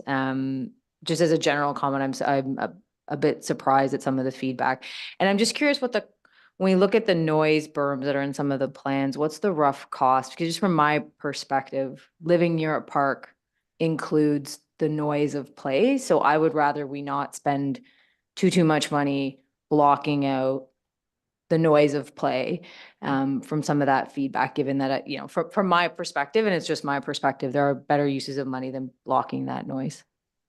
Yeah, well, actually, the cost of the berms is almost a cost reduction per se, because when they actually go to build out some of these features like the pathways and the multi-use court, they have to excavate some of that soil and material on site. And they either need to take it off site, or we can find a location on site that serves two purposes. And that's kind of what we've assumed for these berms, is that it would actually be some of that leftover soil that's stockpiled and sodded, and nothing that would be too high that it would compromise kind of SecDed principles and visibility into the site, but something that would definitely help with the noise attenuation and provide a more undulating landscape and almost reduce some of the costs that it might be associated with having to take that material all off site. Okay, so just to be clear, this isn't something. So if I'm understanding correctly, and I'm going to be repetitive by nature. So this isn't, we're neither designing specifically, we're not redesigning a plan or designing a plan to use your phrasing, attenuate noise, nor are we increasing the cost in order to do so. Because again, No. I'm a little surprised at some of the feedback given it's a park. My next question, sorry, I have 4. The next question is, does Helliwell get a porta potty in the summer now? Yeah, I think I'm seeing this too.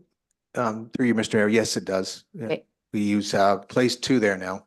Okay, and just sort of jump on the feedback. I think from my perspective, I'd raised, and I appreciate the feedback last year when I raised it. It just, especially, not to put too fine a point on it, but particularly for women and girls in parks, having access to relatively clean facilities is particularly important, given just the differences that come with facilities. So I just want to emphasize the importance of washroom facilities in our parks.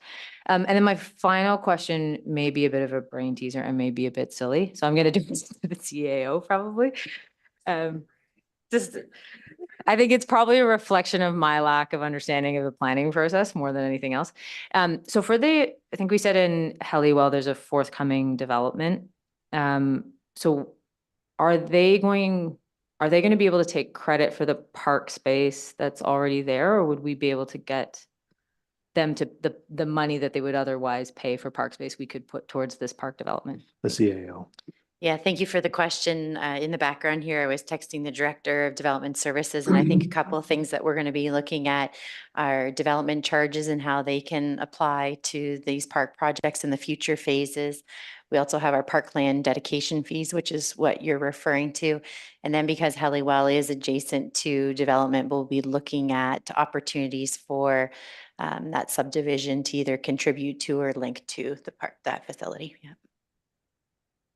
Okay, the Deputy Mayor. Thank you. And through you, like Councillor Grace, I'm very pleased to see this. It's been a long time coming, and Jubilee Park in particular has been part of my entire life.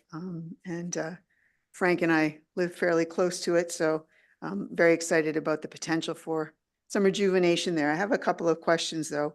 Some have been mentioned, but I'll just repeat them. And I do hope that council sees themselves as being supportive of all this, because I really do think that with Jubilee and Helliwell, if we put some support behind this, there will be very quickly some community engagement and involvement that will help the process move along, because that's how the accessibility park got built. That's how the splash pad got built. That's how a lot of things have been built out in parks in our community. And so I really hope that we will support this. I'm not entirely happy about the phasing situation either, because I think off-leash dog parks should happen sooner rather than later. And the Tranquility Garden might sound like an interesting little add-on, but the positioning of that very close to the hospital and to the Southampton Care Center provides a really great spot for people to leave to other facilities in our community that just for a little bit of respite. And I think that will serve a very good purpose. But I have a couple of questions. Palmerston Street basically goes up, and I can't remember who asked, oh, it was Councillor Grace, about the lighting. There are street lights on Palmerston almost the entire length, except for the chunk between Brettlebain and a little jog across basically the back baseball diamond where there isn't a road yet. Is there potential maybe in all of this to have that road opened all the way through? That's just a out in the middle of nowhere kind of comment, because it's not part of the plan. But Palmerston Street does stop there. And, certainly it is an access route from Victoria Street up to Gray Street, and, would technically be an alternate to the hospital and that sort of thing too. But so I just wanted to throw that into the mix. I am also, like Councillor Stack and Councillor Davinsky and everybody who's mentioned washrooms, appreciate that they are priorities, and I hope we can certainly find some way to install appropriate bathrooms in appropriate locations in every part of the community where we need them. I do just want to suggest that at the east end of Jubilee Park, there are two structures there that would support small add-ons. The Chantry Center's there, and the Rotary Scout Hall that maybe it's not called, it's just called Rotary Hall now, that, there's potential to just build out a little bit and have an accessible washroom at ground level right there. I also think at the other end of Jubilee, servicing and all that kind of stuff is available.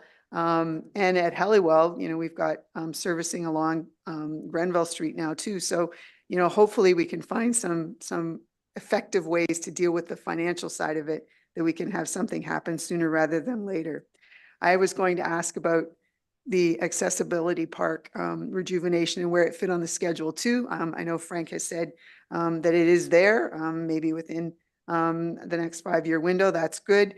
That park is extremely well used. There are some pieces of equipment though that have been removed because of various reasons, and there's definitely a need for some replacement of some elements and some change up too, because things have changed since it was installed. I also note that in the plans, it's always mentioned as pedestrian walkways. I'm assuming that takes into account some bicycle traffic too, because certainly, when you're dealing with sports fields and just, large areas like that, we would assume that, kids would have a bike or, an adult would have a bike. So the use of pedestrian walkways, can I assume that means a little bit more than just pedestrians, that they will be multi-use kinds of situations in some locations? Is that an assumption that's fair? Lauren, could you maybe expand a bit on the vision around those walkways? Yeah, so right now they are sized for a 3 meter wide walkway, which is a standard multi-use pathway width. It would accommodate two-way traffic very easily. So although they aren't necessarily programmed for multi-use pathway the same way that the trail along the waterfront is with the line paint and everything, they certainly can accommodate two-way traffic and multi-use traffic as well. Thank you for that. Councillor Stack asked about fitness equipment. I guess at some point it would be nice to hear how the park that has fitness equipment in it is being used and whether or not, you know, there's potential for a piece or two from there to go somewhere else if it's not being used there. Let's see, what else did I have? I also very much appreciate that you took into account the very robust participation at the public meetings. I was at both of them, as was a number of councillors. And I think people will be glad to see that some of what they talked about is in here, not all of it.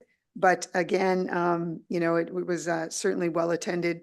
Both of them had a lot of people out and it's good to see that. I just hope that we support it so that, you know, I think community engagement will continue with both Jubilee and Helliwell and kind of roll it along because it has been a long time coming. Thank you. Thank you. Councillor Halpin. Thank you, Mayor, and through you. I like these plans. They all look good and everything. A couple of people from the public were asking me, where's the money coming from for these? Is this money currently set aside? Is this money coming from future taxation? I know with the swimming pool, we have money set aside. Could I get an answer for that, please? I think what you can see, and these are questions I've been asking too, was a comment I was going to make. The phase one, essentially, in all of these is funded in the existing business plan. Everything else, the washrooms and all the other phases amounting to somewhere in excess of $4.5 million are not funded in the 10-year capital plan. It will be in excess of 4.5 million because the washrooms aren't there either. So 5 million, something like that, not in the 10-year capital plan. Do you have a further comment? Yes.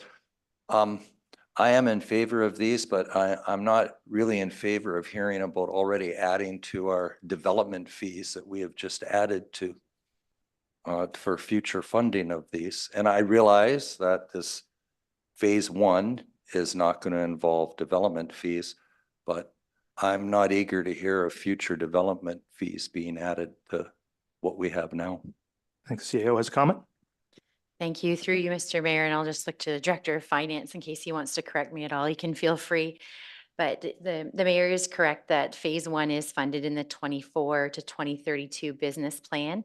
The future phases, including the washroom, the staff would be taking and looking at how we build that into future business plans, so 2023 and beyond. And then in the financial section of the report, it does highlight that we'll be looking at grants, partnerships, sponsorships, et cetera. But also, as I mentioned, and just to clarify my language, we would be looking to sources like development charges. So to clarify from development fees, development charges is a source of funding that we have for certain areas of growth and development within the municipality. And then also looking at our parkland dedication fees and how they can apply too. So with council's endorsement tonight, the planning starts to look at what do those future phases look like, and we would come back with a comprehensive plan for council to consider for future year budgets. Okay, the Vice Deputy Mayor. Yep, thank you, Mr. Mayor. I just want to comment on the financing as well, and $8 million is a lot of money, and in a perfect world, it'd be nice to see both those parks, all phases be completed sooner than later, because I think there's a lot of great stuff in there. And I think it's time we invested over in Southampton in this fashion with parkland. We haven't done so for a number of years. And I just think we need to throw out the challenge. And Vice Deputy Mayor the Deputy Mayor, I kind of touched on this about community engagement. And, you know, I've been involved with projects in the past where there's fundraising campaigns where Southampton residents, the entire community, of Saugeen Shores have risen to the occasion, and fundraising campaign can and could work in Southampton. And with what we're spending over there, there's enough people believe in what we're doing that you know, I really believe money can be raised, whether it's $1 million or $2 million, whatever it is. But those are two expensive projects, but fundraising is an option. The other thing we need to consider, I think too, Mr. Mayor, we won't open up this whole can of worms tonight, but I think it's a question. You know, when Lamont Sports Park opens up in 2025, those two new fields, that one ball diamond at Beaner is supposed to disappear. We have 12 acres of land there.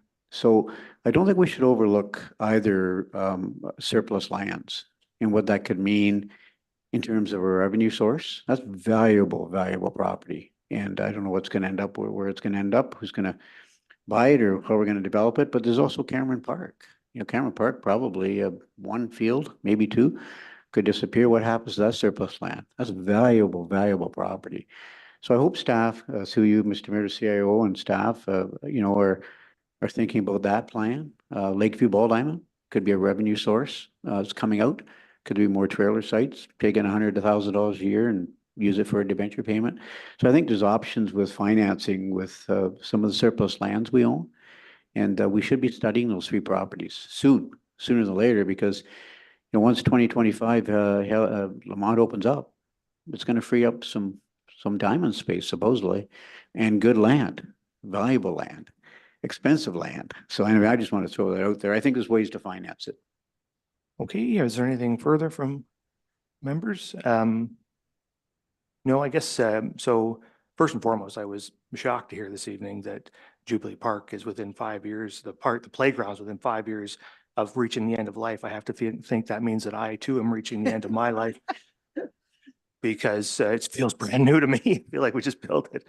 So that's got me a little bit befuddled here. But anyway, on the, but it's a good point. We talk about fundraising, and you're right. There's no question. The comments from my colleagues are right that when you put out a call to build cool things for the community, people show up and they contribute to those things. And that the Jubilee Park Accessible Playground is a prime example of that. It's also, though, important to remember that the town was the largest, maybe the second largest contributor to that particular project, right? And the town was one of the larger contributors to the splash pad project in both towns, right? It always requires big capital dollars from the municipality to make these things happen, whether you have a fundraising campaign or not.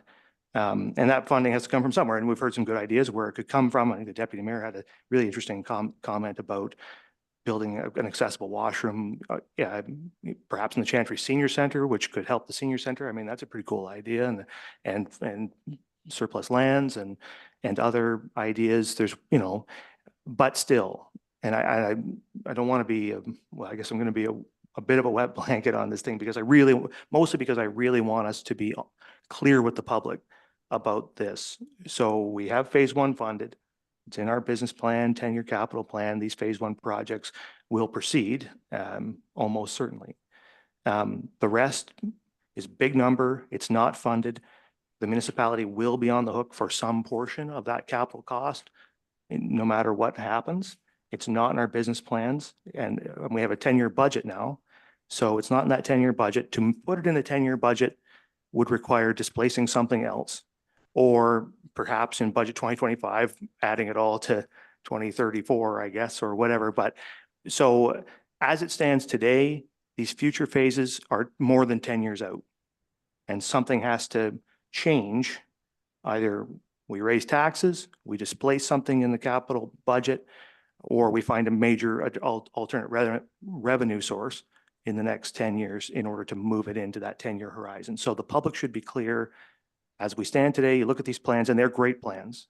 And it's great to have master plans, because whether we build them next year or 10 years from now, we build them in a systematic way that makes sense. I think it's a really great thing that we have them, and we can implement them anytime we need to. But as it stands today, those future phases cannot be constructed in the next 10 years. And council will have some decisions to make that possible. And I'm not suggesting we won't do that. In fact, I'm sure I hear lots of eagerness to figure that out. So we'll keep working on it, and maybe we'll find a way. But I just don't want people's expectations to be higher than they should be looking at these things. So anyway, those are my comments. I think they're great plans. These are great parks, and we're going to invest in them right away, and look for ways to invest in them even more in the coming years. So there is a recommendation on the table. You've heard it. Is there a move? I don't need a mover and seconder. I'm in committee of the whole, so I'll just ask all in favor. That's carried. Okay, so now we're going to move on to the second of these, which is the master plan report for North Shore Park, and manager. Thank you, Mr. Mayor. And through you, this report, it will have some similarities, but be quite different at the same time. So I will just highlight some of the aspects of my report. I will not go into the what a master plan is. We've already covered that. But I'll just remind where this all started was that almost tornado in September of 21 that did considerable damage in North Shore Park, and that transformed that park. It was quite unbelievable what that storm damage did. Over the last couple of years, we've done quite a number of things at North Shore Park, and we ended up developing a master plan for the park. We want a holistic plan. Part of it is to put North Shore Park back together after the storm, but also is to modernize and improve it. It's a very well-used park. A similar approach we followed as we did with Jubilee and Helliwell in terms of public engagement and what a master plan is. I would just highlight a couple of items before we have the consultants present their plan. One of the priorities we talked to the consultants with when they started about getting some trees in the ground, and that's a major part of the plan coming up, you'll see. And another item is dealing with pedestrian and traffic flow in the park. That trail through the park is our busiest trail in the town. A very well used park, but there's some congested areas associated with the parking lot and entrances there. So they did some focus on that. That was an important aspect. And we also had some in the business plan, we had some considerable funding already set aside. So we're phase one is just over $1 million that's already set aside. So this phase one was built to spend that money with some wise thought. One detail I want to flag is the shoreline stabilization in the trail. Much like what occurred on North Shore Road, occurred on the northwest end of the park, and it's threatening the trail. The trail did not collapse into the lake, but it's very close to it. So we did some initial work on a couple of options on what we should do there. You'll see in the plan, we've pulled the shoreline stabilization as out of it as separate as phase 2A, and we're going to come back to council with the two options we have on that. Essentially, the one option is stabilize it, or the other option is retreat the trail, but we will be back to council with more detail on that in the future. Other than that, I will hand it over to the consultants from Landscape Planning again, and they can walk through their plan for North Shore Park. Thank you, Frank. And with that, we're looking forward to sharing our plans for the North Shore Park master plan, as well as the phasing and preliminary budgets that we've put together. So a lot of this will be repeat. We'll breeze over kind of the master planning methodology, as well as the background documents that were discussed earlier in the presentation. But we'll go through the public engagement, as well as the overall master plan and the phasing master plan and the budgets associated with those. So as mentioned, the purpose for this master planning exercise is again to guide the town's multi-year park investment and to avoid piecemealing approaching to planning and to really reflect the community desires for the future and the current needs. So for the public engagement, obviously we spoke about the 2 in-person public engagement sessions that were held on November of 2023 in Southampton and Port Elgin. We've also taken into consideration previous consultants and public engagement sessions that were held in 2022, which were focused on the reforestation efforts and the train proposal and about the reforestation efforts from the 2021 windstorm. So as mentioned previously, 232 people responded, and there was quite a number of people who were very interested in North Shore Park. And through that feedback, we have developed these master plans that outline the phasing approach. So this graphic here once again shows the phasing that we've done. Phase 1 is a 1 to 5 year range in the blue. Phase 2 is 5 to 10 years in the orange, and phase 3 is 10 to 15 in the green. From the public engagement results, we asked the same questions. What did people like about the existing park? What are their top 3 priorities? And what are their least favorite amenities that were shown in the original master plans? The favorite existing amenities were the trees in the woodlot. There was a lot of support for reforestation and to really repair a lot of the damage that happened during that 2021 storm, as well as people love the multi-use pathway and the existing playground. So their top 3 priorities for improvements, again, reforestation from the storm damage, providing some additional seating opportunities, particularly ones that have a view of the lake and the sunset, and to replace or relocate the existing playground as it is a little bit old and starting to fall apart. Some of the least favorite amenities that were shown in the original master plans were the miniature train proposal and some additional street parking. This graphic here shows the ultimate build out of all of the improvements that we'd be proposing at North Shore Park, which includes, again, this is the location that Frank had mentioned where there is some stabilization issues with the shoreline, some repaving of the pathway and including some additional seating opportunities along that pathway that face the lake. Relocating the existing playground to a more central location beside the splash pad and creating a plaza area with some gathering tables, a shade structure, and an open lawn area for a more central hub that is focused on passive recreation and active recreation. Replacement of the existing Lions Club Pavilion, some additional pathways throughout the site, the relocation of the existing harbor entrance, which was currently located here, but we've relocated it in an area that's more central. It has better view lines into the site. It's easier from a vehicular standpoint for large boats to turn into the site and is much safer from a pedestrian standpoint to cross in an open area, as well as it gives back some of the open space to the park itself, instead of having your main access road sterilizing a lot of this area in here.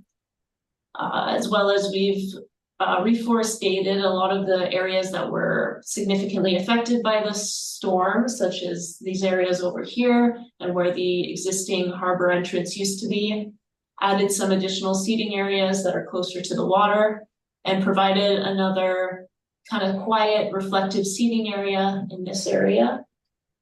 Formalize some of the street parking along McCarriff Street and Stevens Street.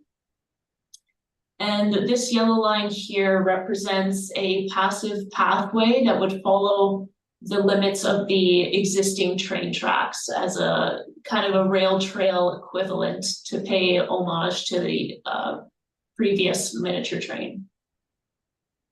As well as in this proposal, there is a study done of this existing parking lot and looking at ways to expand some of the parking and realign it for better circulation of this area here. So for the phase 1 master plan, which is everything that is shown in the blue, again, we've taken the community consultation really seriously, and one of the big things that everybody wanted was the reforestation efforts for the entire park to address a lot of the storm damage, as well as the playground was a high priority item, and providing more active spaces. So what we've done in this phase 1 is we've highlighted those areas. So included in that is the relocation of the playground and creating this whole central node here that includes a plaza with some more gathering tables, seating opportunities, shade structure. All of the reforestation plantings is also included as part of phase 1. And we've also included the relocation of the existing harbor entrance as part of phase 1. The whole parking lot itself is not included as part of phase 1, but certainly the safety concerns with relocating this entrance and reforestating this whole area is included as part of phase 1. And again, this is also in line with the business plan for the 2024-2025 budget. For phase two, this includes the remainder of the works described earlier in this presentation, such as formalizing some of the street parking along the sides, the repavement of these pathways, adding seating nodes along the pathways as well, including the ones that are closer to the water, implementing this small reflective seating area, implementing the rail trail pathway, and the redevelopment of the parking lot, as well as the associated sod and restoration costs for that. And those are the two phases that we have for North Shore Park. Okay, so there is a recommendation. The council directs staff to proceed with the implementation of the recommended elements and associated costs for phase one of the North Shore Park Master Plan as identified in the 2024 business plan. And the council directs staff to include future master plan phases and amenities in upcoming business plans for council's consideration.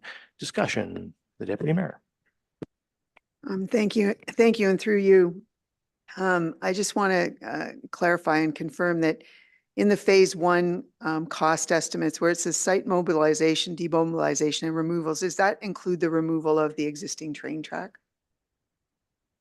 No, it does not include the removal of the entire train track. That would remain in place as part of phase one. There may be sections of it that need to be removed, but certainly the whole thing would be part of phase two when we actually remove it and replace it with a pathway. Okay, I also just want to question, phase one, the total cost looks to me, that to have almost half of it being associated with a parking lot entrance relocation. But then the actual sort of improvements to the parking lot seem to show up a little bit more in phase two. Am I reading that correctly? Is it over $500,000 to literally move an entrance and do the associated sort of jigging of the roadway? Because what else do we get for that $550,000? So I can speak to that, Lauren. Okay, Through go ahead, through Brian. you. Oh, sorry. Through you, Mr. Mayor. So the budget on the summary of the budget showing there's several sources of budget funding totaling $1.1 million. So the entrance to the parking lot was just one aspect of that, and it certainly wasn't $550,000. The money, we have a detailed budget of the breakout. And I don't know, Lauren, if you have the actual breakout of the entranceway? Yeah, I'm just pulling it up here. So the removal and the relocation would be probably for the removal and relocation, it's around 75 grand. So quite shy of the 550,000 that might have been allocated towards that. Where we've redistributed some of those funds is to pay for the playground relocation and creating a more central hub around the splash pad.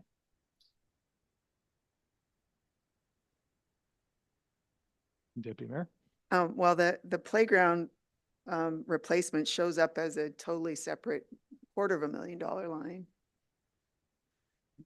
Yes, through you, Mr. Mayor. So the summary of the budget, the 550,000 was not tied directly to the parking lot entrance. It was reallocated to the whole project at the direction of this table. So we've taken the total budget of 1.1 million, and you can see the sources there. And that's what we've costed out, the various components of it. So we've actually have 250,000 for the playground. Storm damage was 280, and capital funding was 550, which are the total amounts where we've spread it across all those items. Councillor Mayette. Thank you, Mr. Mayor, and through you. I'm going to also start with the relocation of the entrance to the parking lot. This was proposed a couple of years ago when we were, or even last year when we were looking at possible new old train coming in there, and we had members of the public who regularly use that, myself included, for launching boats, and one commercial boat operator who stated that there's never been a safety issue with this. So to bring this up and use the guise of safety, I think is really misappropriating the way that we use safety in this respect. There's nobody been run over by boats coming into this thing. It's the way that entrance is configured. It actually, it's not a pure 90-degree turn. It actually lends itself to a boat, trailer, truck combination coming into that entranceway. So I agree with the deputy mayor that $550,000, which was the number that was used a couple of years ago, it's got to be more than that now, is really unnecessary. And then with regards to the relocation of the playground, just so that the playground and the splash pad will be closer together. That my recollection was that playground equipment was recently, at least in the past 5 years, was upgraded. And to tear it all up just to move it 150 yards over is $250,000. And you know, I think there's better ways to spend this money. The shoring up of the trail, removing of the tripping hazard that is associated with leaving the rails in there are good things to spend money on. But changing the driveway and relocating a perfectly good playground, I don't think is a good allocation of funds. And I think we should reconsider what goes into phase one. A rebuilding of the pavilion. The pavilion is a highly used structure, the Lions Pavilion, and it isn't getting in rough shape. It's pretty old. I think that should be moved up, but the parking lot and or rather the driveway and the playground, I would not be in favor of keeping in phase one. Thank you. Sure, and I just want to clarify, Councillor, because we've heard this and we've heard a lot of talk over the last couple of years about the $550,000 in the parking lot. The $550,000 is not related to the, or at least not solely related to the entrance. We just heard the number, $75,000 was the number we just heard from the consultant. That's your number. The $550,000 was a number that got floated a couple of years ago, put in a budget related to a broader project that council in the 2023 budget redirected to this entire project. So it is not, and I just want to be very clear because I keep hearing that number floated as the cost of this parking lot reclosing the driveway. That is not the number. We heard the number.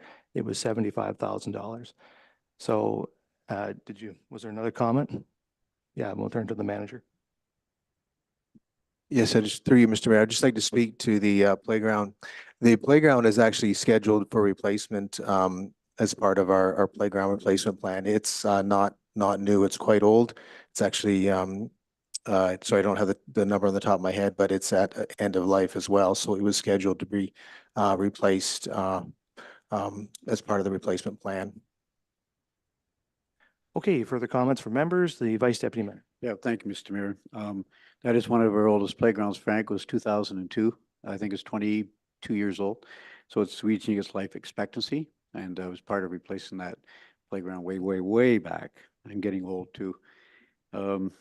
So as far as the entrance, I have heard many comments over the years that entrance is not safe. I was wondering if the consultant could put the sketch back up showing where the road is now, entranceway, and the changes that are being made to that area. Could you bring that up? You can just take a look. Yeah, so in here is where the road currently exists. And right now we have this existing pathway that kind of crosses at a weird angle.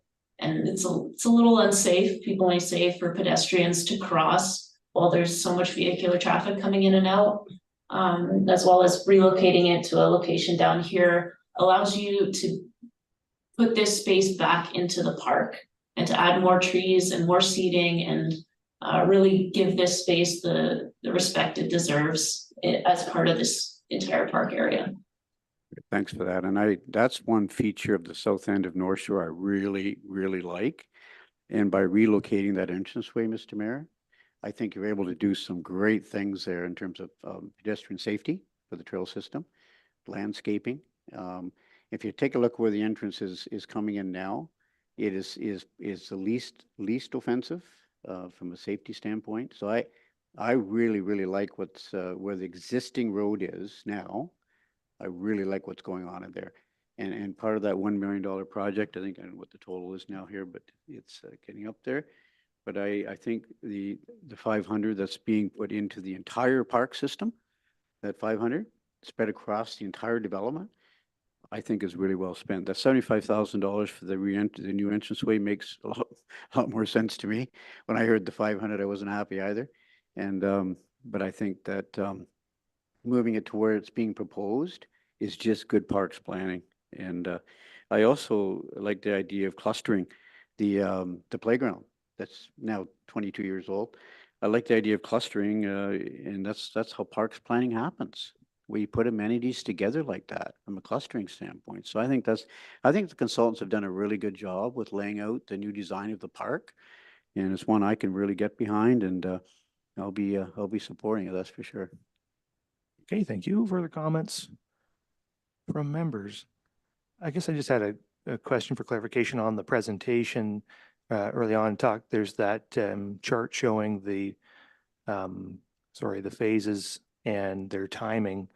And again, it just goes back to my comment on the earlier presentation. There it is, master planning phasing, phase 1 to 5 years, phase 2, 5 to 10 years. And this one, there is no phase 3 that I'm aware of, at least that I can see. But we have to be very clear about that. That can't be accurate, at least under the current circumstances, unless something significant changes, right? We have the money for phase 1 in a 10-year budget, and we don't have the money for phase 2 in that 10-year budget. So as things stand today, phase 2 has to be 10 to 15 years out, unless there's some major change happens. So unless I'm misunderstanding something, maybe I put that question to the consultant. To be fair, or to staff, am I missing something about that? Am I wrong in that statement? Like I don't see how phase 2 can be funded in the current 10-year capital plan. You are correct, Mr. Mayor. The 1 to 5 and 5 to 10 and 10 plus are notional targets in general master plan approaches, but it's what's in the business plan. All that's funded is in phase 1. Right, and I just want to clarify that for anybody in the public listening, so so that people understand and what to expect. I will just make comments. I see you, Councillor Halpin. I'll make my comment since I'm speaking. I think we could look at the phasing and what's done and at what timing in this one. I know it's a balance between the playground and the rest of the park. The rest of the park has been pretty decimated from trees though, and it would be nice to invest this $1 million there. The playground exists. It needs to be replaced. I get that. And maybe it has to be done right away, and that kind of ties our hands, but it would be nice at least to look at how we could phase this so we could do some work in the surrounding area of this park to start planting some trees and working on it. Because that's the thing about this park that's most valued, I think, by people is that natural landscape, and we'd like to restore it. So I'd really hate to see that work pushed out into the mid 2030s. And as of this stands right now, that's how it looks. So that's just a comment at this point. I'd really like us to look at the phasing and see if there's a different way to go about this to start some of that other work. Councillor Halpin. Thank you, Mayor, and through you. I agree with almost every one of your comments that you made there as well. The other thing I want to add is that I think we need to take up those old train tracks. Like, to me, to leave those train tracks in for 5 or 10 years and talk about taking them out, I mean, that can't be that big an expense, and it's going to make a huge difference. One place where it's going to make a big difference is the green space through the harbor, which is now kind of separated into 2 sections, will be one big section. So I think it's really important that we remove those train tracks in this phase, not in 5 or 10 years. Thank you. Yeah, so I got Davinsky, and then I'll come back to Councillor Mayette and the Deputy Mayor. Thank you, Mr. Mayor. I agree with the train tracks. It could potentially be a liability waiting to happen. They should be removed sooner rather than later. In the report, and I'm quoting a line here, the least expensive is to relocate the trail inland and naturalize the eroding slope. So we're talking about the eroding slope. But what does that do to those passive lookout areas we have with benches and et cetera? does it bring them further away from the water so they're not really looking at the water anymore? They may be looking at more dirt than anything else. And I don't know, Frank, if that's your question, is it? Okay, so through you to Frank. Thank you. Through you, Mr. Mayor. So the eroding slope on the west end, we had an engineer give us some advice on our options, and we have that. We're looking at it. The challenge comes down to we could do something similar to what we did for North Shore Road. The main drawback of that is it's very expensive, or because it's a natural area, the natural park, you sort of work with nature and you retreat the trail to a more logical safe location and let the natural shoreline do its natural succession and change. So I think we need to make a decision of which approach we want to take. I would suggest if funding is tight, the return on investment may be better to retreat the trail and move it back to a safe spot rather than fighting nature and putting large armor stone and revetments in there. Those revetments make a lot of sense when there's critical infrastructure such as roads and other things like that need protected. But I think there's some flexibility in parks to work more with nature. I'll describe it as, and look at other options. And through you, Mr. Mayor, and I don't have a problem with that, of course. It saves cost and so on. But I think of the benches along the paved trail. And if they're going to be moved back, all of a sudden the view that we're all so used to is lost. And I don't want that to be lost. That's my concern. So The CAO has a comment.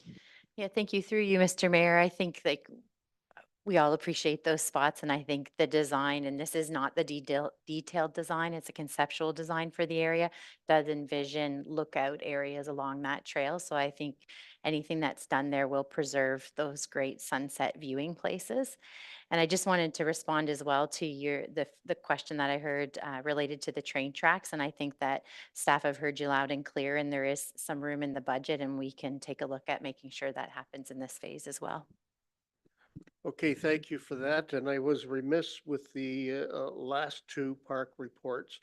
I think the consultants that we've had and Frank Burrow's review of these have been spectacular. They've been easy to read, and everybody should take a look at them to get a handle on what's happening at the three parks. Thank you. Agreed. So we are going to have to move off this relatively soon. We got a fair bit of business left to do. I see two more comments, and I'm going to take those two, and then I'm going to move off this topic. So we'll start with Councillor Mayette. Yes, thank you. I'll be quick, brief. Just with regards to the train tracks, I think you could put a tender out and get a scrap metal person to come and pay you to take them away. There's not a lot of cost involved in that. And I think my comment was not necessarily received or understood properly because I was rebutted from across the room. The entrance to the marina off Stevens Street, it's not a 90-degree turn. And if anybody's driven a large truck with a large boat, especially one of the big hydraulic trailers with big power boats or big sailboats on them, they don't take 90-degree turns very well. You're actually going to create a larger hazard off Stevens Street because the amount you're going to have to go into the opposite lane to make that turn to get into the harbor. Whereas right now, as you come down Stevens Street, you just you take like a 30-degree veer, and it's a nice looping road right in through to the harbor. And that's the way it was designed to bring big boats in there. The road is specifically contoured for that reason.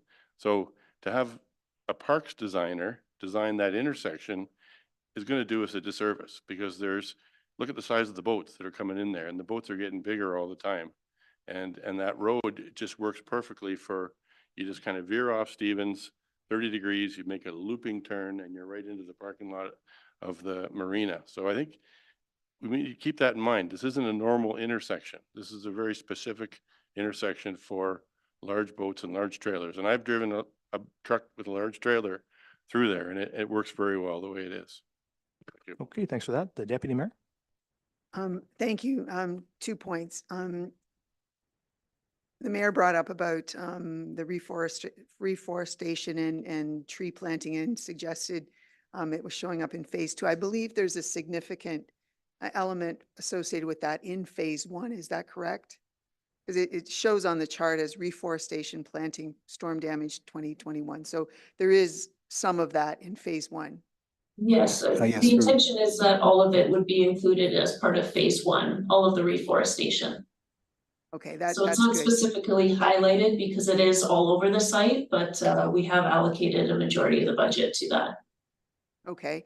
My other comment about the train tracks is it was mentioned about the section that's a little bit further down towards the harbor. I believe at some point this year, we're going to see some sort of beach master plan. I thought that was in the budget, the $120,000. Would that not encompass that area? Because that area is really not part of North Shore Park, but getting the train tracks out of there as soon as possible would be good too. But I don't believe that that section is part of this plan, is it? CAO? Thank you. Through you, Mr. Mayor. Apologies, I can't remember the name of that project right now at the top of my head. That was part of the 2024 business plan. But I think if we look at doing something related to the train tracks, we'll look at it in its entirety. Thanks for that clarification about the reforestation. I got confused by the shading, so I appreciate you raising that. That's good. Okay, so you've heard the recommendation, and I will ask all in favor. And opposed? That's carried. Okay, so now we're going to move on to the third item, which is the downtown parking strategies for Port Elgin and Southampton report, and we have the manager of engineering to kick that one off. Rule.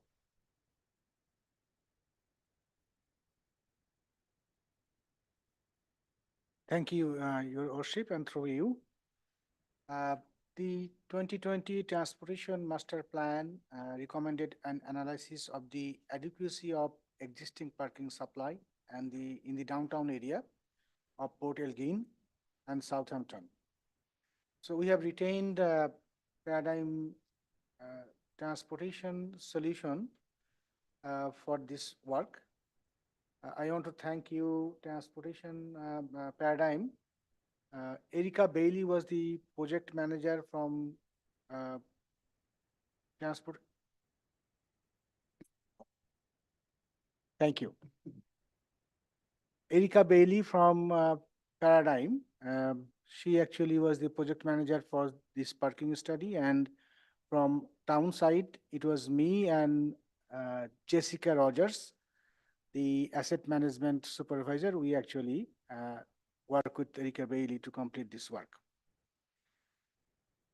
The primary objectives of and overall scope of this study was to quantify the existing municipal on and off street parking supply in the downtown areas, conduct parking utilization and duration surveys to determine parking demand and parking duration trends, quantify the adequacy of the existing parking supply, estimate future parking demands in the downtown, and develop a range of reasonable, practical, and feasible parking management strategies to accommodate existing and future parking demands. To complete this work, we actually had 4 in-person PICs to each of the downtowns. We had 1 virtual PIC. We also have 2 pop-up meetings in both of the downtown area. And then we also have online comments form and surveys.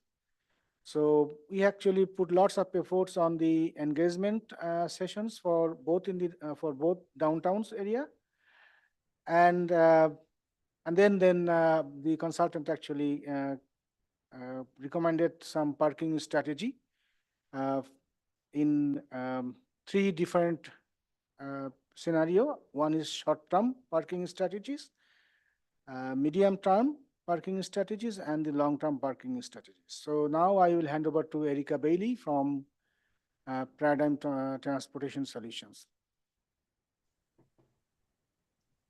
Thanks, Rule. I'm going to share my screen now.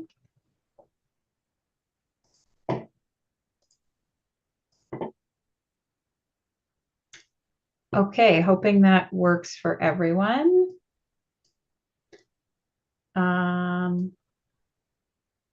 Okay, here we go. So as Rule said, my name is Erica Bailey. I'm a senior project manager with Paradigm Transportation, and we were retained to prepare this downtown parking strategy study for Saugeen Shores.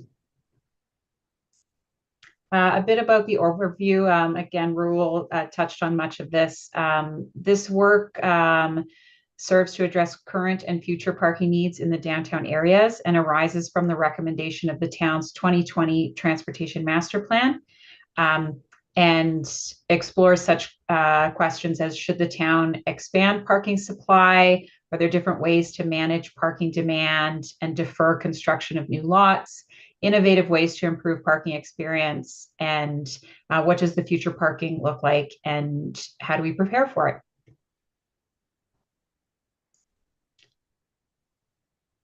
This slide shows the study process, and you can see that phase one, the initiation and the stakeholder engagement. We started in August. We had data collection in August. In October, we had our big engagement effort. We were in town for 2 days speaking to people in both communities. Once we completed that, we moved into phase two, the needs assessment. And this is where we took all the information that we collected. We did our background studies, reviewed the data, reviewed survey responses, and prepared our draft report. So now we're in phase three, and we started in January issuing the draft report for staff review and public comment. And now we're here presenting to council. A bit of the background for the study. This is the study area for Port Elgin. You can see the boundary streets.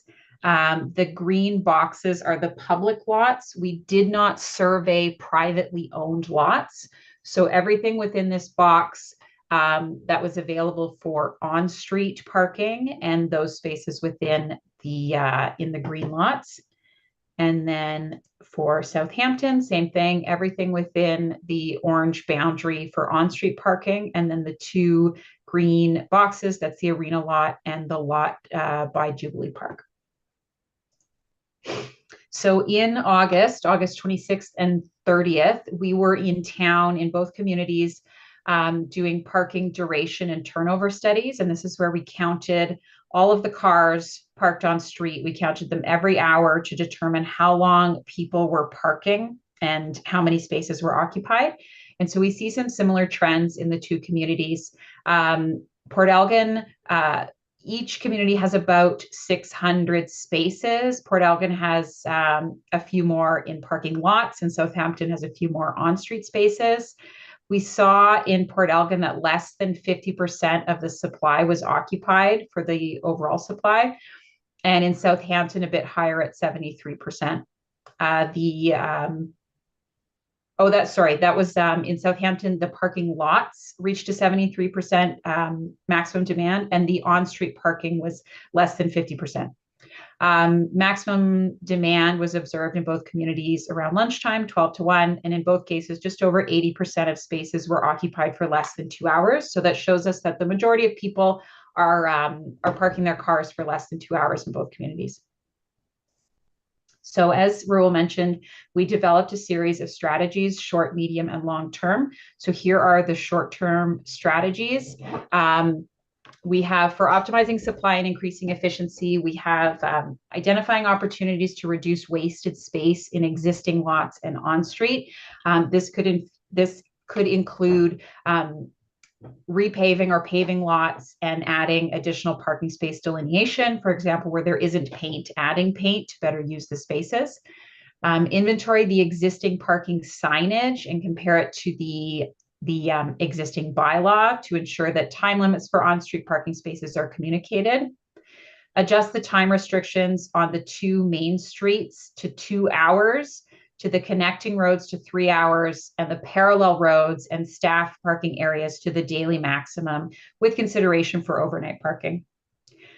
Maintain and expand enforcement efforts to optimize parking lot utilization, increase turnover, especially during peak seasons. Publish an annual parking guide summarizing location of parking facilities, rates if applicable, and time restrictions and other parking related information.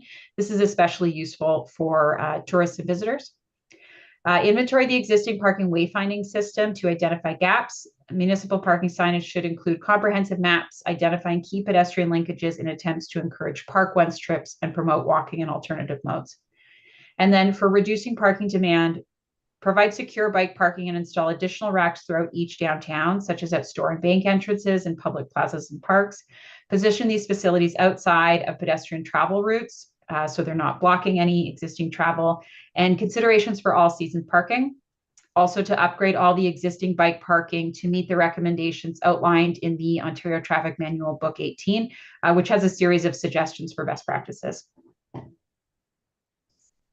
And then moving into medium-term strategies, we have consider allocating employee parking and peripheral lots, and prohibiting employees from parking within the prime on-street parking spaces on the main streets, and repaving these lots and adding markings to ensure they're being used efficiently.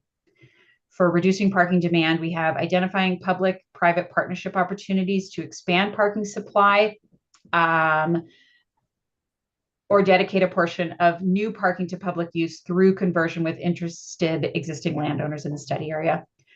Working with private landowners to identify available supply that could be used during peak periods or events, and continue to promote active transportation through the implementation of recommendations in the Transportation Master Plan.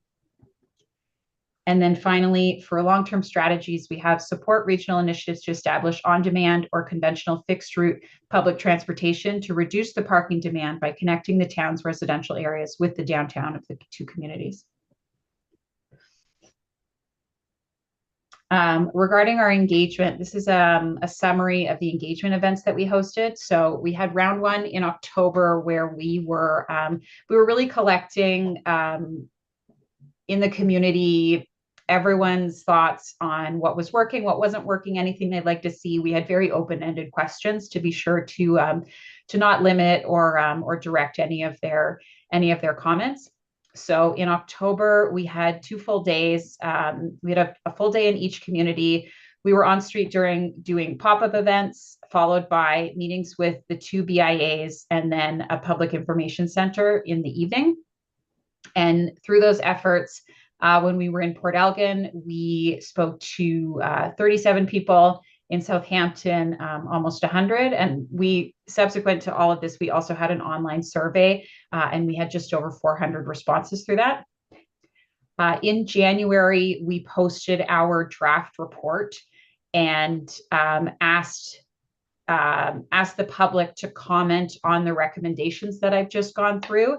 And again, we had a survey for people to do that, and we were in the community in January in person, again, asking those questions and hosting a PIC where I gave a presentation again, outlining the recommendations, and people had a chance to ask questions. So when I was there in January, we had 28 participants. And then we also, on January 31st, we hosted a virtual session for those who couldn't make it. Again, I delivered the presentation and had room for questions, and we had 10 people attend that. And overall, the online survey on the draft report received just over 100 responses. So the round one engagement summary, of the total 550 people that we spoke to between the survey and those we spoke to in person, some of the themes included that they did not want to see paid parking, that time-limited parking be better enforced, designated staff parking, improved signage, more robust cycling facilities, and continue to use angled parking in Southampton. And then in round two, when we presented our draft recommendations, again, there was opportunity for comment, and we saw some of the same things like timed parking enforcement. Public transportation came up a lot in January. Bicycle parking for winter months, and to make sure that bicycle parking did not impede pedestrian movement and more accessible spaces. So for the online survey that we posted in January about our draft recommendations, we in the survey, the public was able to kind of rank each recommendation from strongly disagrees to strongly agree for each of the 14 recommendations. And we saw about 15% of people said they disagree or strongly disagree with the recommendations, but we also had 65% of people were on the agree or strongly agree side. So next step, so we're here tonight presenting at council, and then after this, we will review any feedback that we received tonight, or if anyone thinks of anything after this and wants to email me, that's also fine. So we'll review those comments and then proceed to issue our final report to staff. And that's everything from me. Okay, thank you. So there is a recommendation that the downtown parking strategies for Port Elgin and Southampton report be received for information. Questions, comments, the deputy mayor. Thank you. And through you, I have three questions/comments. One is related to a medium-term parking strategy, which was a suggestion to allocate employee parking in a lot adjacent to Jubilee Park. I completely disagree with that. Jubilee Park is an in and out kind of place for parents and grandparents and people to come in and use the park. And so it's not really desirable, in my opinion, to put longer term parking for a whole day into that very small lot. So I don't agree with that. I don't believe that during this parking survey or this parking study or in any meetings with the BIA that there was really a concerted effort to literally ask the businesses on High Street or on Goderich Street, you know, how many of their employees really need street or lot parking, because quite a few of them have parking behind their businesses. So I'm not sure that employee parking is always the big issue that it is, but definitely I disagree with the comment about Jubilee Park. I also was surprised that there was no mention of moving the charging station spots on High Street back to the Coliseum or back behind the library or the art school. I don't drive an electric car. I see the same cars though parked there very frequently. I don't know how they're paying. Is that a sponsored service? Is it free to charge your car there? Because it is, in my opinion, some downtown employees perhaps using those, maybe some residents too. Is it cheaper to charge your car on the street than it is at home? But certainly, those two spots, I don't know how long they're used to charge. I think the charging time is tightened up. But, to me, that was opening up more in and out traffic. And, that was potentially, it's not mentioned in here, though I thought it would have been. My third comment is really, I don't understand, and I would appreciate more information about, this is in a short-term parking strategy. It's the third one down. There's a little fragment at the end of the third block there that says considerations for overnight parking. I don't understand what that means. Is this because we're enabling residential construction that is pushing cars out onto the street, or is this related to something that is something different? But certainly overnight parking impedes a great deal of snow removal. So I certainly hope this doesn't mean overnight parking in the winter, because geez, they do a great job of getting the streets cleared in both downtowns very quickly when there's snow. But I just would ask for a little more information about what that little fragment is all about, considerations for overnight parking. It's not really explained, but those are my three comments. Thank you. Can Rahul or Erica, you want to field that last question? No, thank you, Your Worship, and through you. The current bylaw that actually allowing people to park overnight except November 1 to March 31st. So during winter time, the public are not allowed to park overnight on roads because of the winter maintenance. Other than that, they can park overnight on the side roads without any restrictions. Roads that have restrictions, they can't, but on side roads, they can park actually overnight there. Okay. Except November 1 to March 31st for the winter maintenance. I think The deputy mayor was looking for some clarification on comments that are contained in the report suggesting that some additional allowance should be made for overnight parking. What are we referring to there?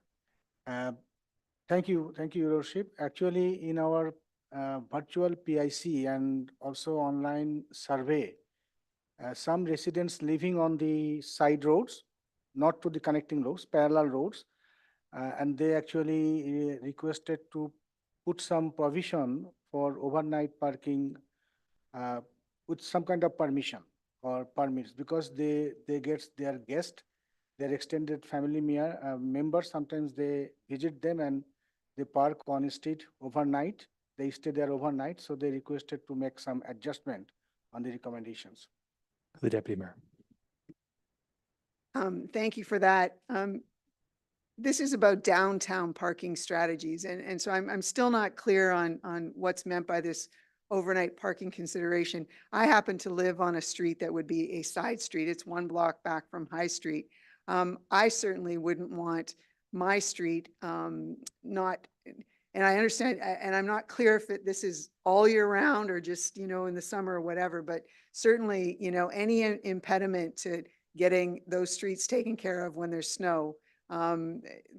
Those streets are very important for emergency services, and anything that impedes that in the winter would be very detrimental to some of the streets that are very, very congested already with commercial operations, residential operations, and a lot of traffic. So I guess I'm still not clear on what's meant by this, but I thank you for the comment. Manager? Thank you, Your Worship, and through you. Erika, can you please expand some details on this thing? Yep. Thank you for your comment. So I see what you're getting at, and the wording, I see we could be kind of more specific in the wording there. The existing bylaw does allow for overnight parking in certain areas with that winter exception. So I will adjust the wording to reflect that. This isn't necessarily reflecting a new strategy, but enforcing the existing strategy. But I see what you mean about the snow clearing. So I will attempt to reword that to make it more clear, if that works. Okay, Councillor Dubinsky and then Grace. Thank you very much, Mr. Mayor, and through you to either Rahul or our guest. Did our guest or whoever was studying this go downtown to look at the parking issues? Did you go to Jubilee Park to take a look, in particular Southampton? Did you go to Southampton Coliseum to look there? Or is it all anecdotal?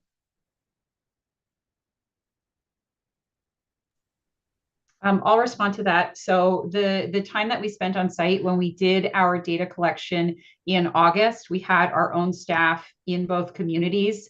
We didn't use any kind of automatic data recorders. These were people walking through the communities, collecting this data. And additionally, when we did our public engagement, I personally was in the community, walking around the community. I did not walk every single block of the study area. For example, I didn't see Jubilee Park, but I did review the data that our staff had collected. We spent a lot of time right on the main streets, watching people coming and going. During the pop-ups in the fall, we were there for about 4 or 5 hours, I can't remember exactly, but I think we were there kind of 10 till 3 in both communities through morning, midday, and afternoon, watching people coming and going. Okay, thank you for that. If I may continue, I agree with the deputy mayor. Jubilee Park, for all intents and purposes, is 1 million miles away from the downtown core. I cannot see it being used as a parking lot for employees. It just wouldn't be used. So I'm definitely against that. Also, you say, or some of the results you got back said better enforcement or at least enforcement of 2-hour parking. But no one said how that enforcement would take place. And I'm wondering if you have any comments on that.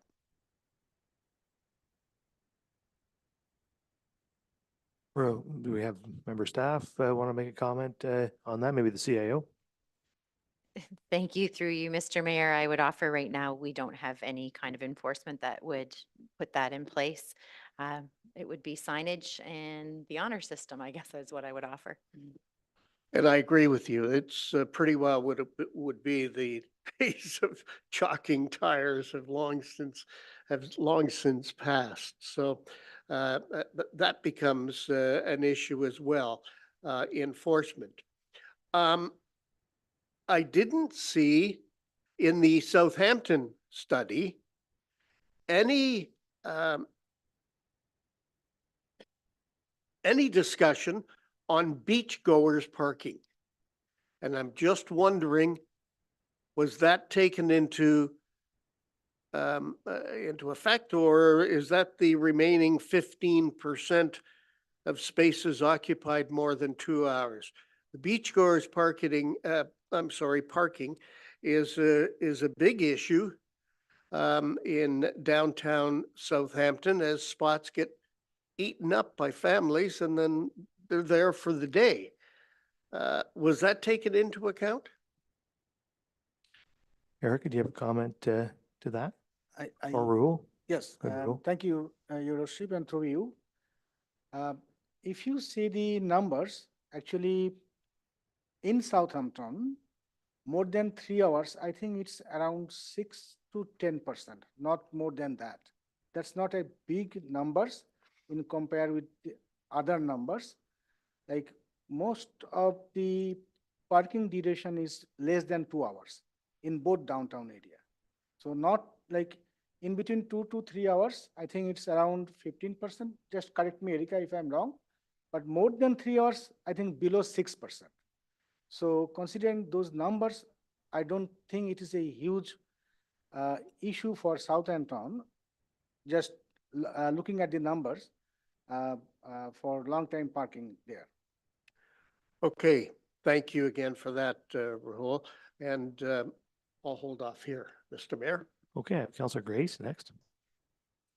Thank you, Mr. Mayor, and thank you, Rahul and Erica. And I just want to say that when I attended the meetings in person and online, I want to thank you both, and particularly Erica, for the question and answer sessions that you ran and your patience. And, that's something I've observed as an overall approach with our staff recently, and I think it's a successful strategy. So anyway, I appreciate that. And I also appreciate, I can see, for instance, in one of the, in the online session, I think that there were people particularly talking about that overnight parking issue and how that was going to affect their own situation. And I like the fact that staff responded to that and included that in their strategies and recommendations. Most of my questions have already been covered by other members of council. But I did have a question about enforcement, and my conclusion was it's not worth it. We can say, and the statistics bear out that most people are staying for less than 2 hours, so it's not a big issue. But related to that issue of beachgoers, because anecdotally, that's what I hear from merchants, is that a lot of those spots on High Street in Southampton are being taken up by beachgoers who are going for the whole day. I do think in one of your short-term strategies where you talk about identifying gaps in the existing parking wayfinding system, it might be helpful for us to consider signs, because I think that, once again, this is an assumption, but I think maybe it might be a situation where newcomers to Southampton come in, drive down High Street, see the beach, see the main beach, and they don't know Southampton or Saugeen Shores. They may not know that there are other wonderful beaches that are available to them and may think, oh, this is the beach and here's where we're going. So if we can think about signage that gives people alternatives and say, hey, there are other ones in Port Elgin or farther down the beach in Southampton. And yeah, we've got all of those parking issues there too.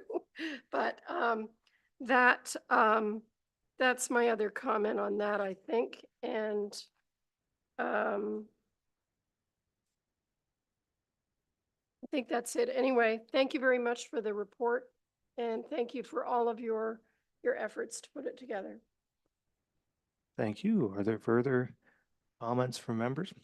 I think was one of these situations, when you look at this, when you take the picture as a whole in both communities, there isn't a parking problem. There's ample parking. When you step back and look at the downtown cores of both, and I know when people will scream at the computer if they hear me say that, but there's a parking problem. I experience a lack of or shortage of parking, and what's happens is in specific areas in acute locations, you can't get the parking spot that you want at certain times, right? Yeah. Main drag on High Street, on a day in August, that's pretty busy, pretty tough to find a parking spot. And forget August, it's tough there probably most of the year. It's a pretty successful downtown. And downtown Port Elgin, you're right on the main street in Port Elgin, there's only, 20 spots in the whole core on the main street. On Godrich Street, pretty hard to find a spot there. The key thing is, though, that there are a lot of spots very close to the core in both towns that go almost unused. The municipal lots in Port Elgin, mostly on the east side of 21, are never full. Maybe, I can't think of a time when you can't find a spot there. Maybe, yeah, Pumpkin Fest, they're full of Ferris wheels, but other than that, and then and in Southampton, Victoria Street, you can usually find a spot if you head up to Victoria. And so I wonder, and one thing that's interesting in here is this publish an annual parking guide summarizing the location of parking facilities. And I'm not sure a brochure is going to do us any good, but it would be worthwhile perhaps reminding people that Victoria Street is downtown, right? And Bricker Street is downtown in Port Elgin, right? Those are downtown locations. Want to park downtown? There's lots of parking, and it's not that far a walk. Like I think that it is. Those are right. Those are downtown locations with easy access to the core. So we should remind people of that, and maybe even have some. I hate signage. I'm not sure I want to introduce signs to the core, but something to say to people: look, there's parking right there, right around the corner, and most of us can walk that distance, and it's no problem. So I'm glad we did this report because we talked about parking a lot. It demonstrates, I think, that on the aggregate, we do not have parking problems in the cores. It's not an area where the municipality should focus our limited resources to a great extent, but it is an area where we can maybe at very low cost do some nudging of the community to get them to use the parking facilities that we have available. So good report. I'm glad we have it, and thank you for doing it. I want to also mention that we're receiving this information. So if you have further comments that you want to give down the road, staff will receive those comments from you and take further things into consideration as well. If you hear more from the public after tonight, we're not actioning these things, just receiving it for information. So you've heard the recommendation, and I'll ask all in favor. And that's carried. Thank you. Okay, so we have, that moves us on to communications and petitions for the Committee of the Whole. There are several items there. Does anybody wish to speak to supporting or making comments on any of those? The Vice Deputy Mayor. Yeah, Mr. Mayor, number 10, the Township of Perry request to the province to amend the blue box regulation for ineligible sources. That resolution, I'm thinking that it would be a good idea to support this resolution. Yeah, as we all know, in January 1, 2025, the producers of those products will be fully accountable and financially responsible for their own products. So the province has, introduced Ontario Regulation 39121.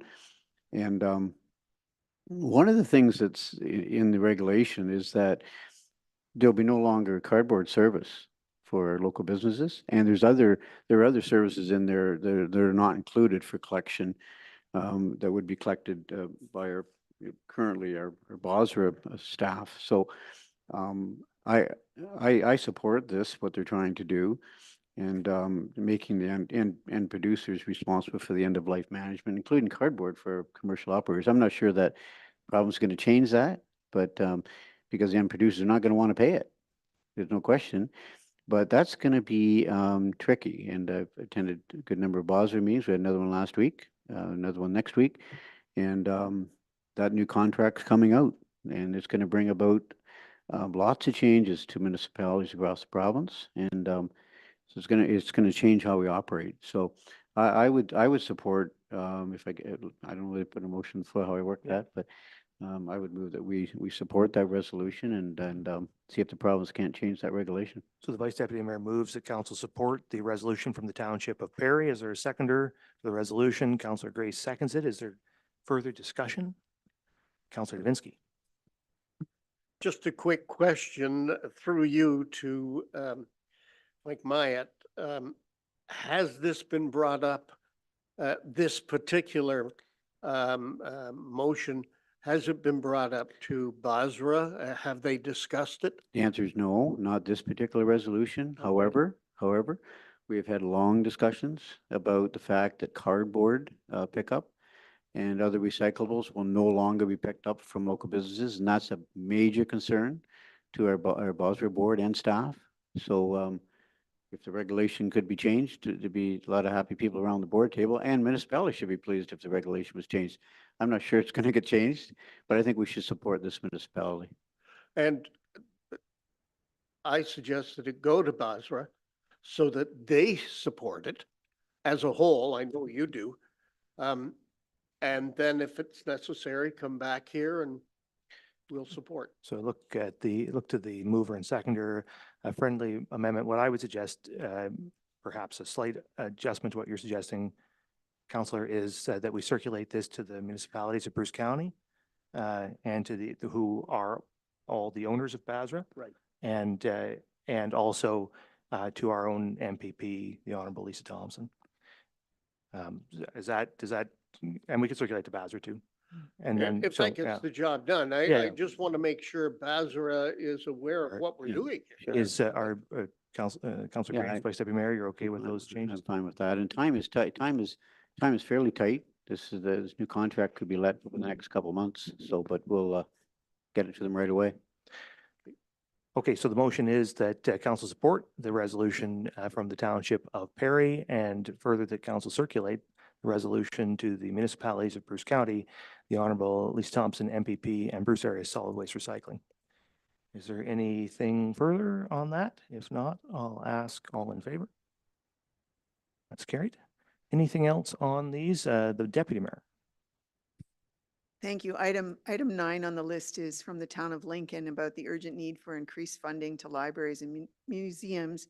And it's again, a provincial Ontario resolution. I don't know, Mayor Charbonneau, if you still sit on either the library board or the museum board, are either of those in your council duty or your county council duties? All members of Bruce County Council are members of the board of the Bruce County Museum. So yes, I'm no longer a member of the library board, although the library board is part of the county of Bruce. Because this motion or this, the town of Lincoln letter does hit on, decreased funding to libraries. And we have 2 libraries in our community that are extremely important to both downtowns and have pivoted to create amazing new programs and new opportunities as things have come up. So there's some merit there, but has libraries and museums in Bruce County are county responsibilities? Is this one that we could pivot over to the county and maybe they've seen it too? Because I think it's worthy of support, but it's not really our game. I would say that it has not appeared on a Bruce County agenda as of yet. It may well appear. I don't know, but I assume this was circulated how was this circulated? This was through AMO, so I assume that the county will receive it and will receive it at some point if it was circulated through AMO. So anyway, it's up to you if you want to move to support it. I don't see any downside to supporting it. So if you want to do that, we can. If not, I'm sure the county will.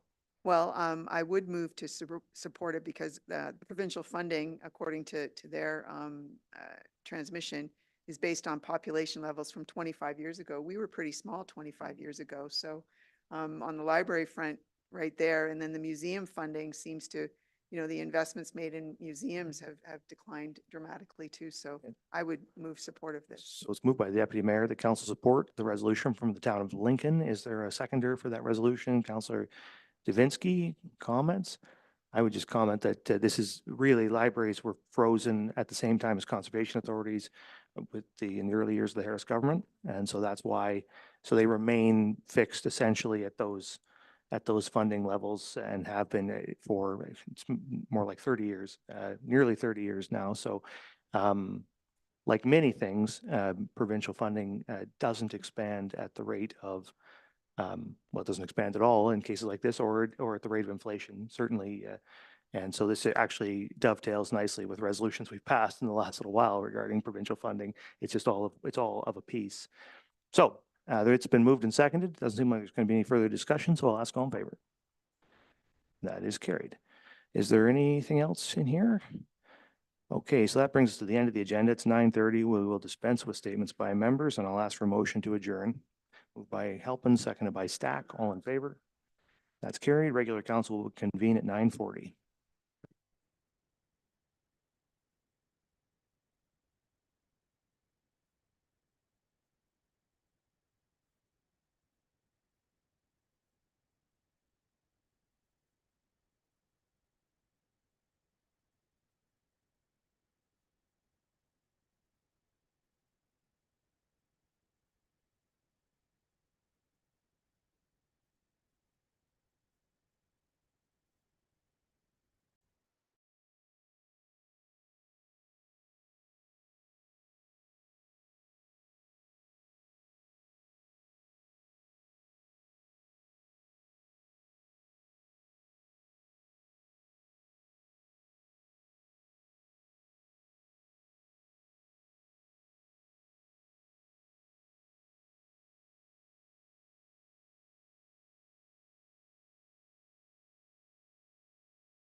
Okay.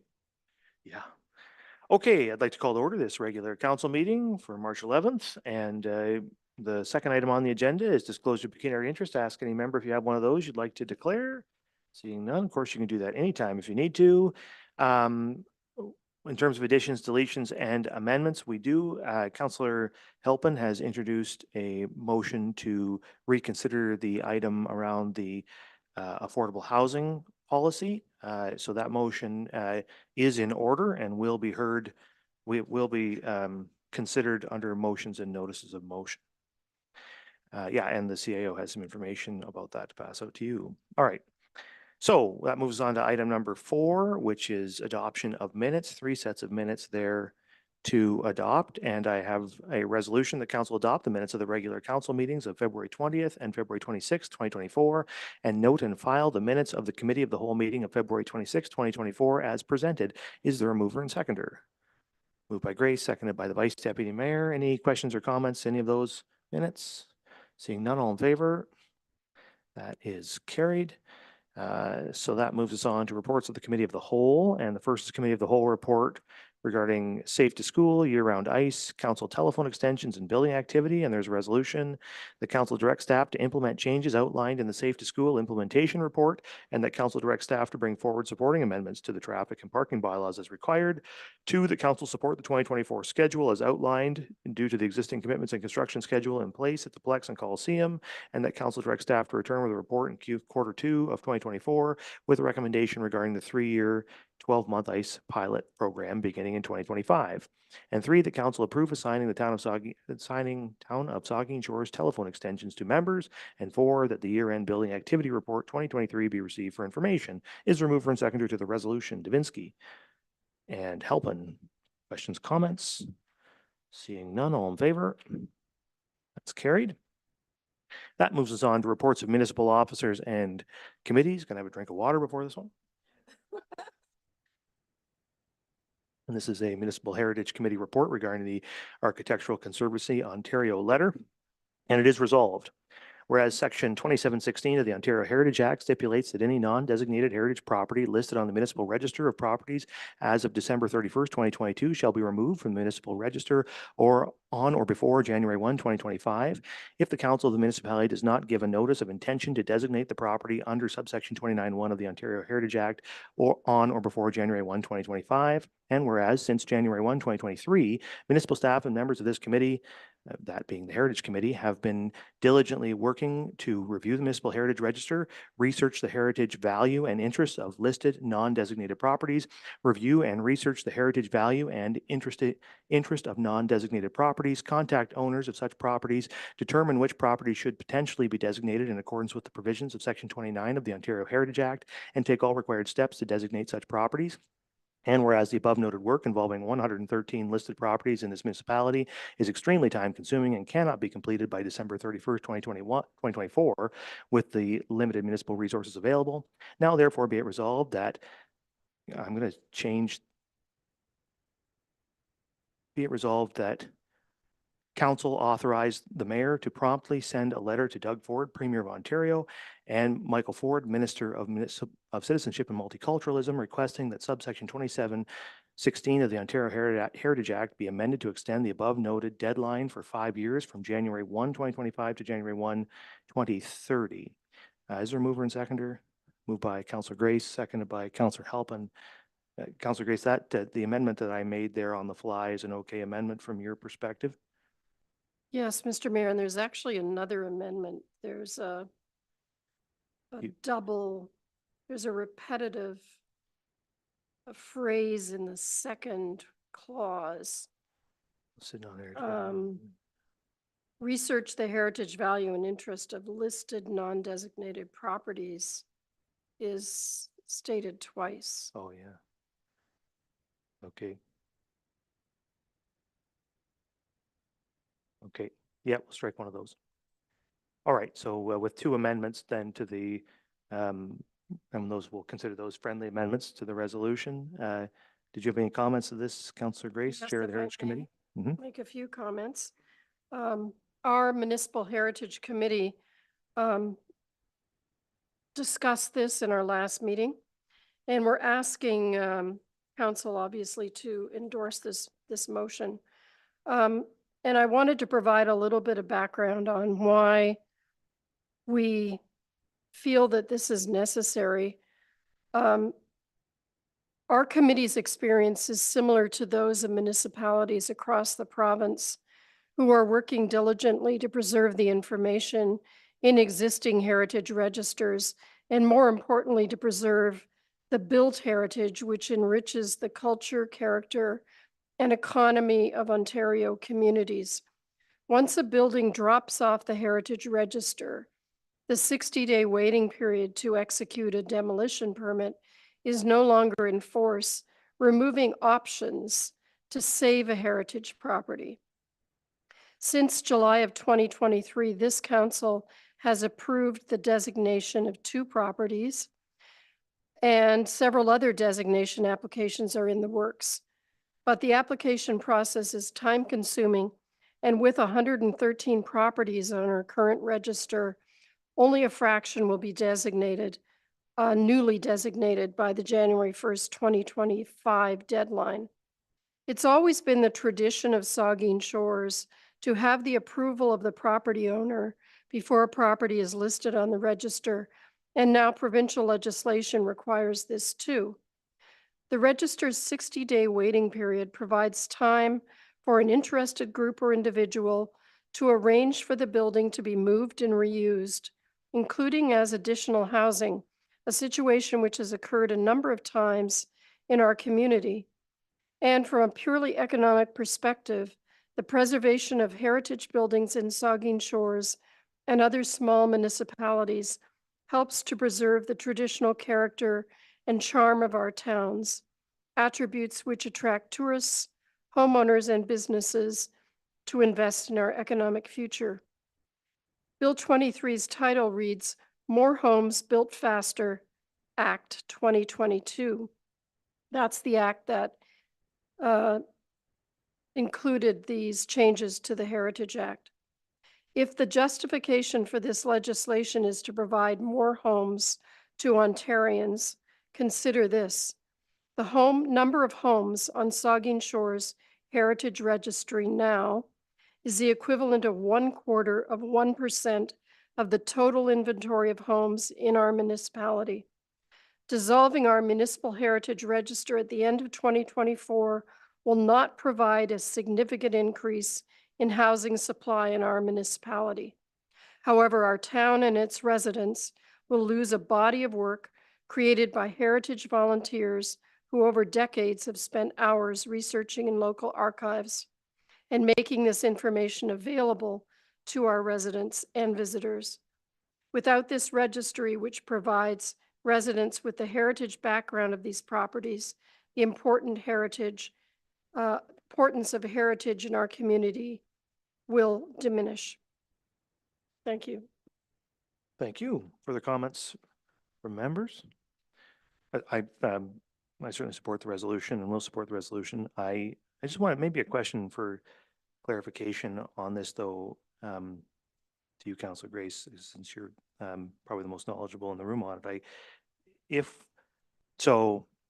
They come off the registry at the end of this year, if that timeline holds, and then we lose the ability to have the 60-day hold, but we can retain the information in the registry, right? And the committee can still use it to look at future designations if it wants to, right? We don't have to, it's not like the gun registry. We don't have to delete it, No. right? Like we can Yes, retain it. in fact, great question.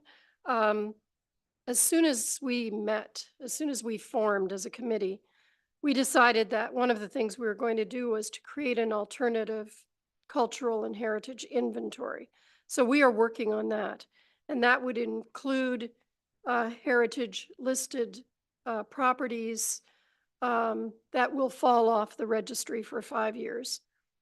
With the support of our clerk's department, we're getting that, making sure that everybody who's on that list still wants to be on the heritage register, but the alternative inventory has no legal repercussions.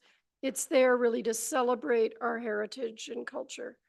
The other thing is that even if a heritage property is off the heritage register, it's my understanding, maybe the deputy mayor can clarify this, it can still be designated. The issue, though, is that any properties that go off the heritage register lose that 60-day protection. And I think that 60-day window, because you have to have the support of we've always wanted the support of property owners, and now the province requires that. It's not so much that issue, it's the issue of allowing for opportunity to save that structure.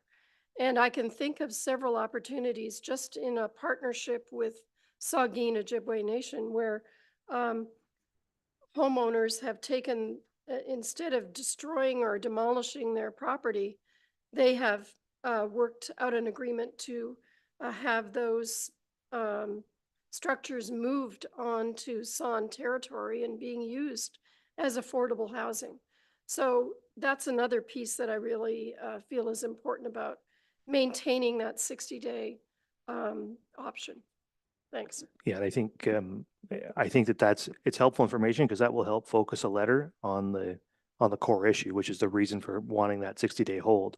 And I think there's also the value in just having 60 days as a bit of a cooling off period for the municipality to engage the property owner, the Heritage Committee to engage the property owner and say, are you sure you want to do this? Here's some reasons why you might consider preserving this property. It may change their mind, it may not, but I mean, it is sometimes a cooling off period can be of value. So anyway, I support the resolution. The only, I guess, I might suggest just another minor amendment from council's perspective. I'd prefer that the direction be that council direct the mayor to send a letter rather than authorize. I can be authorized to do things, but I'm authorized to do a lot of things, but you should probably direct me to do it, and that way I'll have to do it, which I would do anyway. So with that amendment then, and it's been moved and seconded, if there's nothing further, I'll ask all in favor. That's carried. Okay, thank you. So we're now on to item 2, which is from the Saugeen Shores Police Services Board on the Town of Mono resolution. As you'll recall, we referred this to them for their comments. They provided those comments, and now there's a resolution here that council support the Town of Mono's resolution and circulate it to the applicable agencies. Is there a mover and seconder? Moved by Davinsky, seconded by Stack. Any questions or comments on this one? Seeing none, all in favor? That's carried. Okay. Staff wrote this one. It would be a cruel joke. Just kidding. All right, here we go. There's a resolution on the Pioneer Cemetery, and it's resolved that whereas the committee of the whole meeting held February 12, 2024, a motion was passed to direct staff to prepare a resolution based on the Township of Clearview's circulated resolution on cemetery administration management, but with the added reference to Pioneer Cemetery's unique situation. And whereas Pioneer Cemetery in Southampton is a historical marker for the town that holds significant information about its past, not to mention the emotional connection for residents whose ancestors are buried in its boundary area. And whereas the cemetery is located along a steep slope adjacent to the Saugeen River, closed in 1902, the annual slope erosion, 0.78 meters, is impacting burial plots and has resulted in the exposure of human remains. The town of Saugeen Shores has diligently worked with all applicable authorities to date and has projected the full cost of the required remediation at $800,000. And whereas this work requires the execution of a sensitive multi-year remediation project, potentially lasting between 5 and 10 years, the town would like to ensure that this is done with care and respect. However, it is outside the town's area of expertise and capacity to undertake this project without multiple disciplinary subject matter experts as well as provincial financial support to remediate existing damage and prevent further deterioration of the site. And whereas this is a complex situation requiring a solid understanding of the erosion rate along the Saugeen Riverbank near the Southampton Pioneer Cemetery. There are both complexities in the history of the site and changing river dynamics due to climate change. The work also requires identifying at-risk burial sites and then creating a plan to relocate those sites while ensuring all artifacts and human remains are intact and appropriately relocated. And whereas cemeteries are not only symbols of respect, they also serve as the preservation of family memories, prominent citizens, and local history, in addition to some being local landmarks themselves and hold great historical and cultural value nationally. And whereas remediation and preservation repairs to older cemeteries are very costly and may require specialized services like archaeologists or anthropologists. And whereas the care, remediation costs, and ongoing maintenance funds of cemeteries are generally non-existent and continue to rise. And whereas cemeteries are important infrastructure where the reasonable costs for intermittent rites, burials, monument foundations, cornerstones, and administration charges do not sufficiently support the general operation of cemeteries. And whereas the revenue earned from the care and maintenance funds of a cemetery do not provide adequate funding to maintain the cemetery with rising costs of lawn and turf maintenance, contracts, and monument restoration. Now therefore be it resolved that the Council of the Town of Saugeen Shores support other municipalities' recommendations, including the Township of Clearview, and request the Province of Ontario immediately provide a funding stream to municipalities for the preservation, repair, and ongoing maintenance of active and inactive cemeteries. And further, this resolution be forwarded to Jim Casamatis, Interim CEO, Registrar, the Bereavement Authority of Ontario, the Honourable Todd McCarthy, Minister of Public and Business Service Delivery, the Honourable Lisa Thompson, MPP Huron-Bruce, the Association of Municipalities of Ontario, and all municipalities in Ontario. Is there a mover and seconder? Moved by the Deputy Mayor, seconded by the Vice Deputy Mayor. Are there questions or comments? Seeing none. Oh, yeah, Councillor Halpin. I'm sorry, could you read that again? Yeah. It's one in every crowd, isn't there? I might just do it just to punish you. Okay. If there's nothing further, then all in favor. That's carried. Okay, and this guy over here has a motion to reconsider now, so I guess we'll turn it over to him. Councillor Halpin's motion to reconsider. We'll introduce, so I guess, I have a resolution here somewhere, do I? I'll read the resolution. So with the resolution's been submitted, so I'll read the resolution, Councillor, and then we'll take, so just so Council's clear, a motion to reconsider can be introduced by a member who voted against a resolution. In this case, it's on the affordable housing and town-owned lands policy, a resolution which Councillor Halpin voted against. So he can introduce a motion to reconsider the matter. This motion is moved by Councillor Halpin, seconded by Councillor Grace. For a motion to reconsider to pass, it requires a 2/3 majority of council, which in this case would be 6 votes. So the resolution is that council reconsider the motion to adopt the affordable housing on town-owned lands policy. It's been moved by Halpin, seconded by Grace. All in favor? No, not on a motion to reconsider. That's carried. Okay, so the motion is back on the table. And so the main motion was that is now before us, and it is that council adopt the affordable housing on town-owned lands policy. And we'll turn over to Councillor Halpin. Thank you, Mayor, and through you. I would like to propose an amendment to the affordable housing, to the policy on affordable housing on town-owned lands. And the amendment, I'll read it and then make a comment. The amendment that the main motion be amended to add the following, that the 4th clause of section 6.1(1)(b) be deleted, 2, that the 3rd clause of section 6.1(d) be moved to section 6.1(c), and that the 2nd clause of section 6.1(6)(b) ID be deleted and replaced with the evaluation of the proposals will be completed by the CAO or delegate based on the criteria of the policy brought forward to council for decision. So in doing that, really, there was a lot of discussion around the value of the rubric. Should we tweak this in the rubric or should we move this? And you know, and I think a lot of the discussion was around, well, you know, we're setting this thing in motion and then it's just going to be enacted and then come back to us. We better have it right. And I think a better policy is that the sale of land or anything would be like almost everything else that the staff does, that they will make a report, they will make a recommendation, and then council will make the decision. And that way, it saves me it allays my fears of being ruled by a rubric. And I gave examples of that with the school board, saying that, oh, Chesley High School is going to be a public school, so we have to tear down 10 feet of every room because the rubric says the rooms are too big, or saves us from, you know, when they were willing to tear down the high school in Port Elgin here and build one knowingly, that would be, we would be too small for the school before the paint was dry. So I think that, you know, I want staff's input on things. I want wisdom from engineering. I want wisdom from parks and every department like that, from finance. I want that, but then I want the decision to be here with this council. Thank you.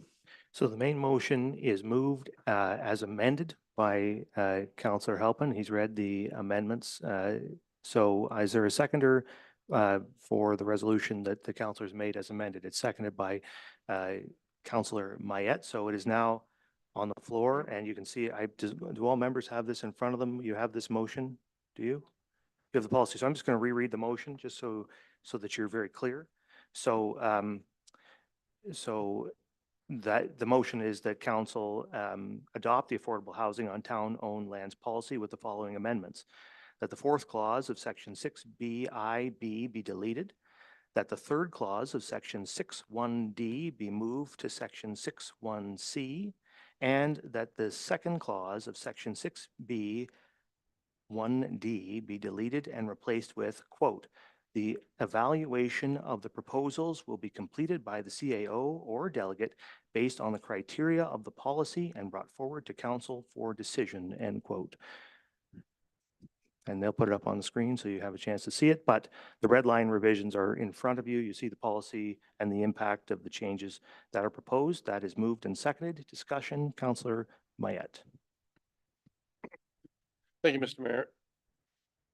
I think I get the sense that around the table, around this council, that there's a recognized need that we need to have a policy on how we move forward with any housing development on town-owned lands. Like, I think nobody's going to argue that we don't need to have a policy on that.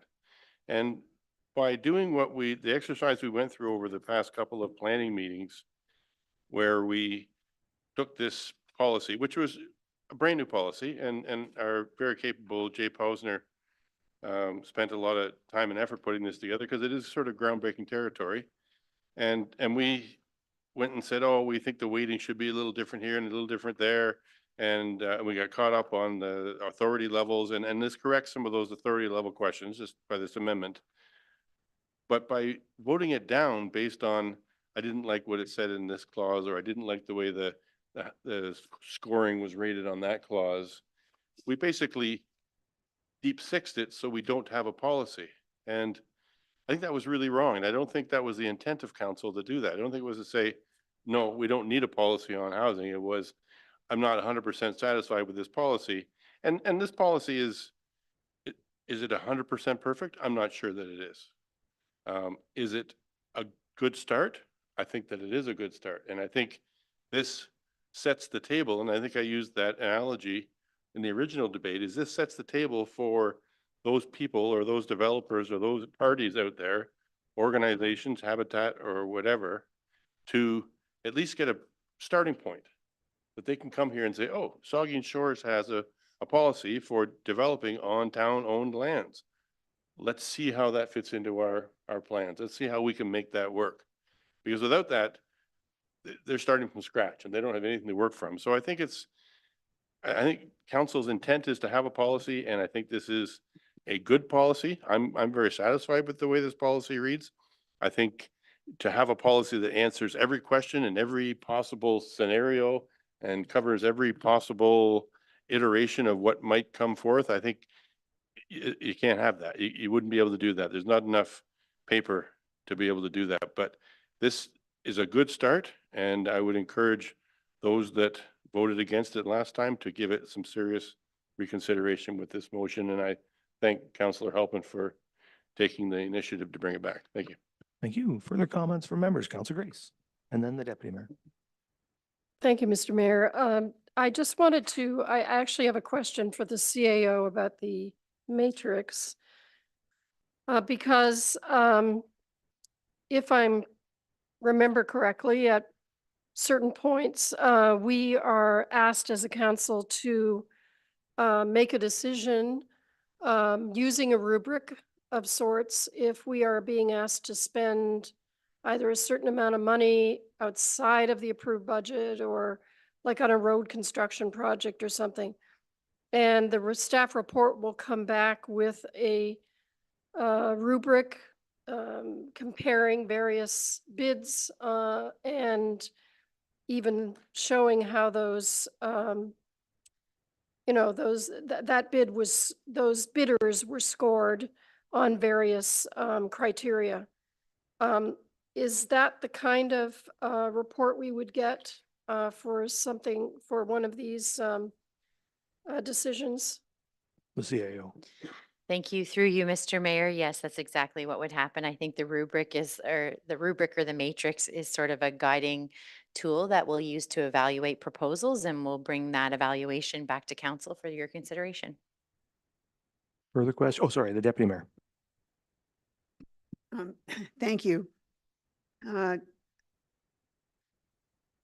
I think that it's an issue of governance here, and certainly, you know, maintaining a very important role for council was necessary for us to speak out against, speak up for. I'm still not clear, though, when it says agreements following an approval based on this policy, such as an agreement for purchase and sale will be considered by council. Considered, that word kind of leaves me a little bit questioning, but surplus land. So, you know, because there's comments in here about the town preference to retain ownership. And of course, once we go beyond a certain period of time, you know, the surplus land, are we confident that we've captured in here that council plays a role in making those decisions too? I think there is, well, two things on the question of considered. We had that discussion at the last meeting, and it was made clear from staff's perspective, when council considers a thing, it's the decider. So, Okay. and on the question of surplus lands cannot be declared surplus by anybody other than this council. Okay, thank you. Is there any further discussion? I just also appreciate Councillor Halpin bringing this back. I agree with Councillor Mayette's comment that I don't think council intended to throw the baby out with the bathwater on this thing, but wanted to make some changes. But I think this created a good opportunity for us to consider those changes maybe a little bit more, with a little bit more time. So it's really, I think, not a bad thing, because we were able to, the councillor was able to work with staff and look and come up with some amendments to make sure we make good changes to the policy that will actually work. So as you know, my views on the delegation, and I won't repeat them, but this business is the art of the possible. And if this is the policy that we can pass, then I'll certainly support it. And from my view, I better to have a policy in place on this so we can advance these projects. We want these affordable housing projects moving forward. And the only way to move forward, I think, was with this policy. So let's get a policy passed. Let's get it building some affordable housing here. So with that, the motion's on the table. It's been moved and seconded. All in favor? That's carried. All right. So now we're on to number 11, which is bylaws. One bylaw there for consideration, bylaw 2024. And we have a resolution that bylaw 2024 is hereby read a first, second, and third time and finally passed and sealed this 11th day of March, 2024. Mover and seconder, moved by Councillor Grace. We have to get it on the table, and then, okay, so we'll move. We got a mover and seconder first, moved by Councillor Grace, seconded by Councillor Stack. Discussion? Councillor Grace? Thank you, Mr. Mayor. As chair of the Municipal Heritage Committee, which supports this designation bylaw, I'm requesting a deferral of this motion for the time being. We've learned some new information since the agenda was set, and need a bit more time to consider this and to fully consult with the property owners. And I just want to say that the committee and I appreciate the time that the clerk's department has devoted to this initiative, and also to the property owners who are hoping that this will come to reality. Thanks. So it's a motion to defer from Counselor Grace. Is there a seconder for the motion to defer? Counselor Halpin, all in favor of the deferral? That's carried. All right, so then we're on to the confirmatory bylaw, and I have a resolution that bylaw 2024, being a bylaw to confirm the proceedings of the Council of the Town of Saugeen Shores, is hereby read a first, second, and third time and finally passed and sealed this 11th day of March 2024. Is there a mover and seconder? Halpin and Stack. All in favor? That's carried. And finally, there's a resolution, this regular council meeting of March 11, 2024 hereby adjourns at 10:12 PM. Mover and seconder, Grace and Davinsky, all in favor. Council stands adjourned. Have a good evening, everybody.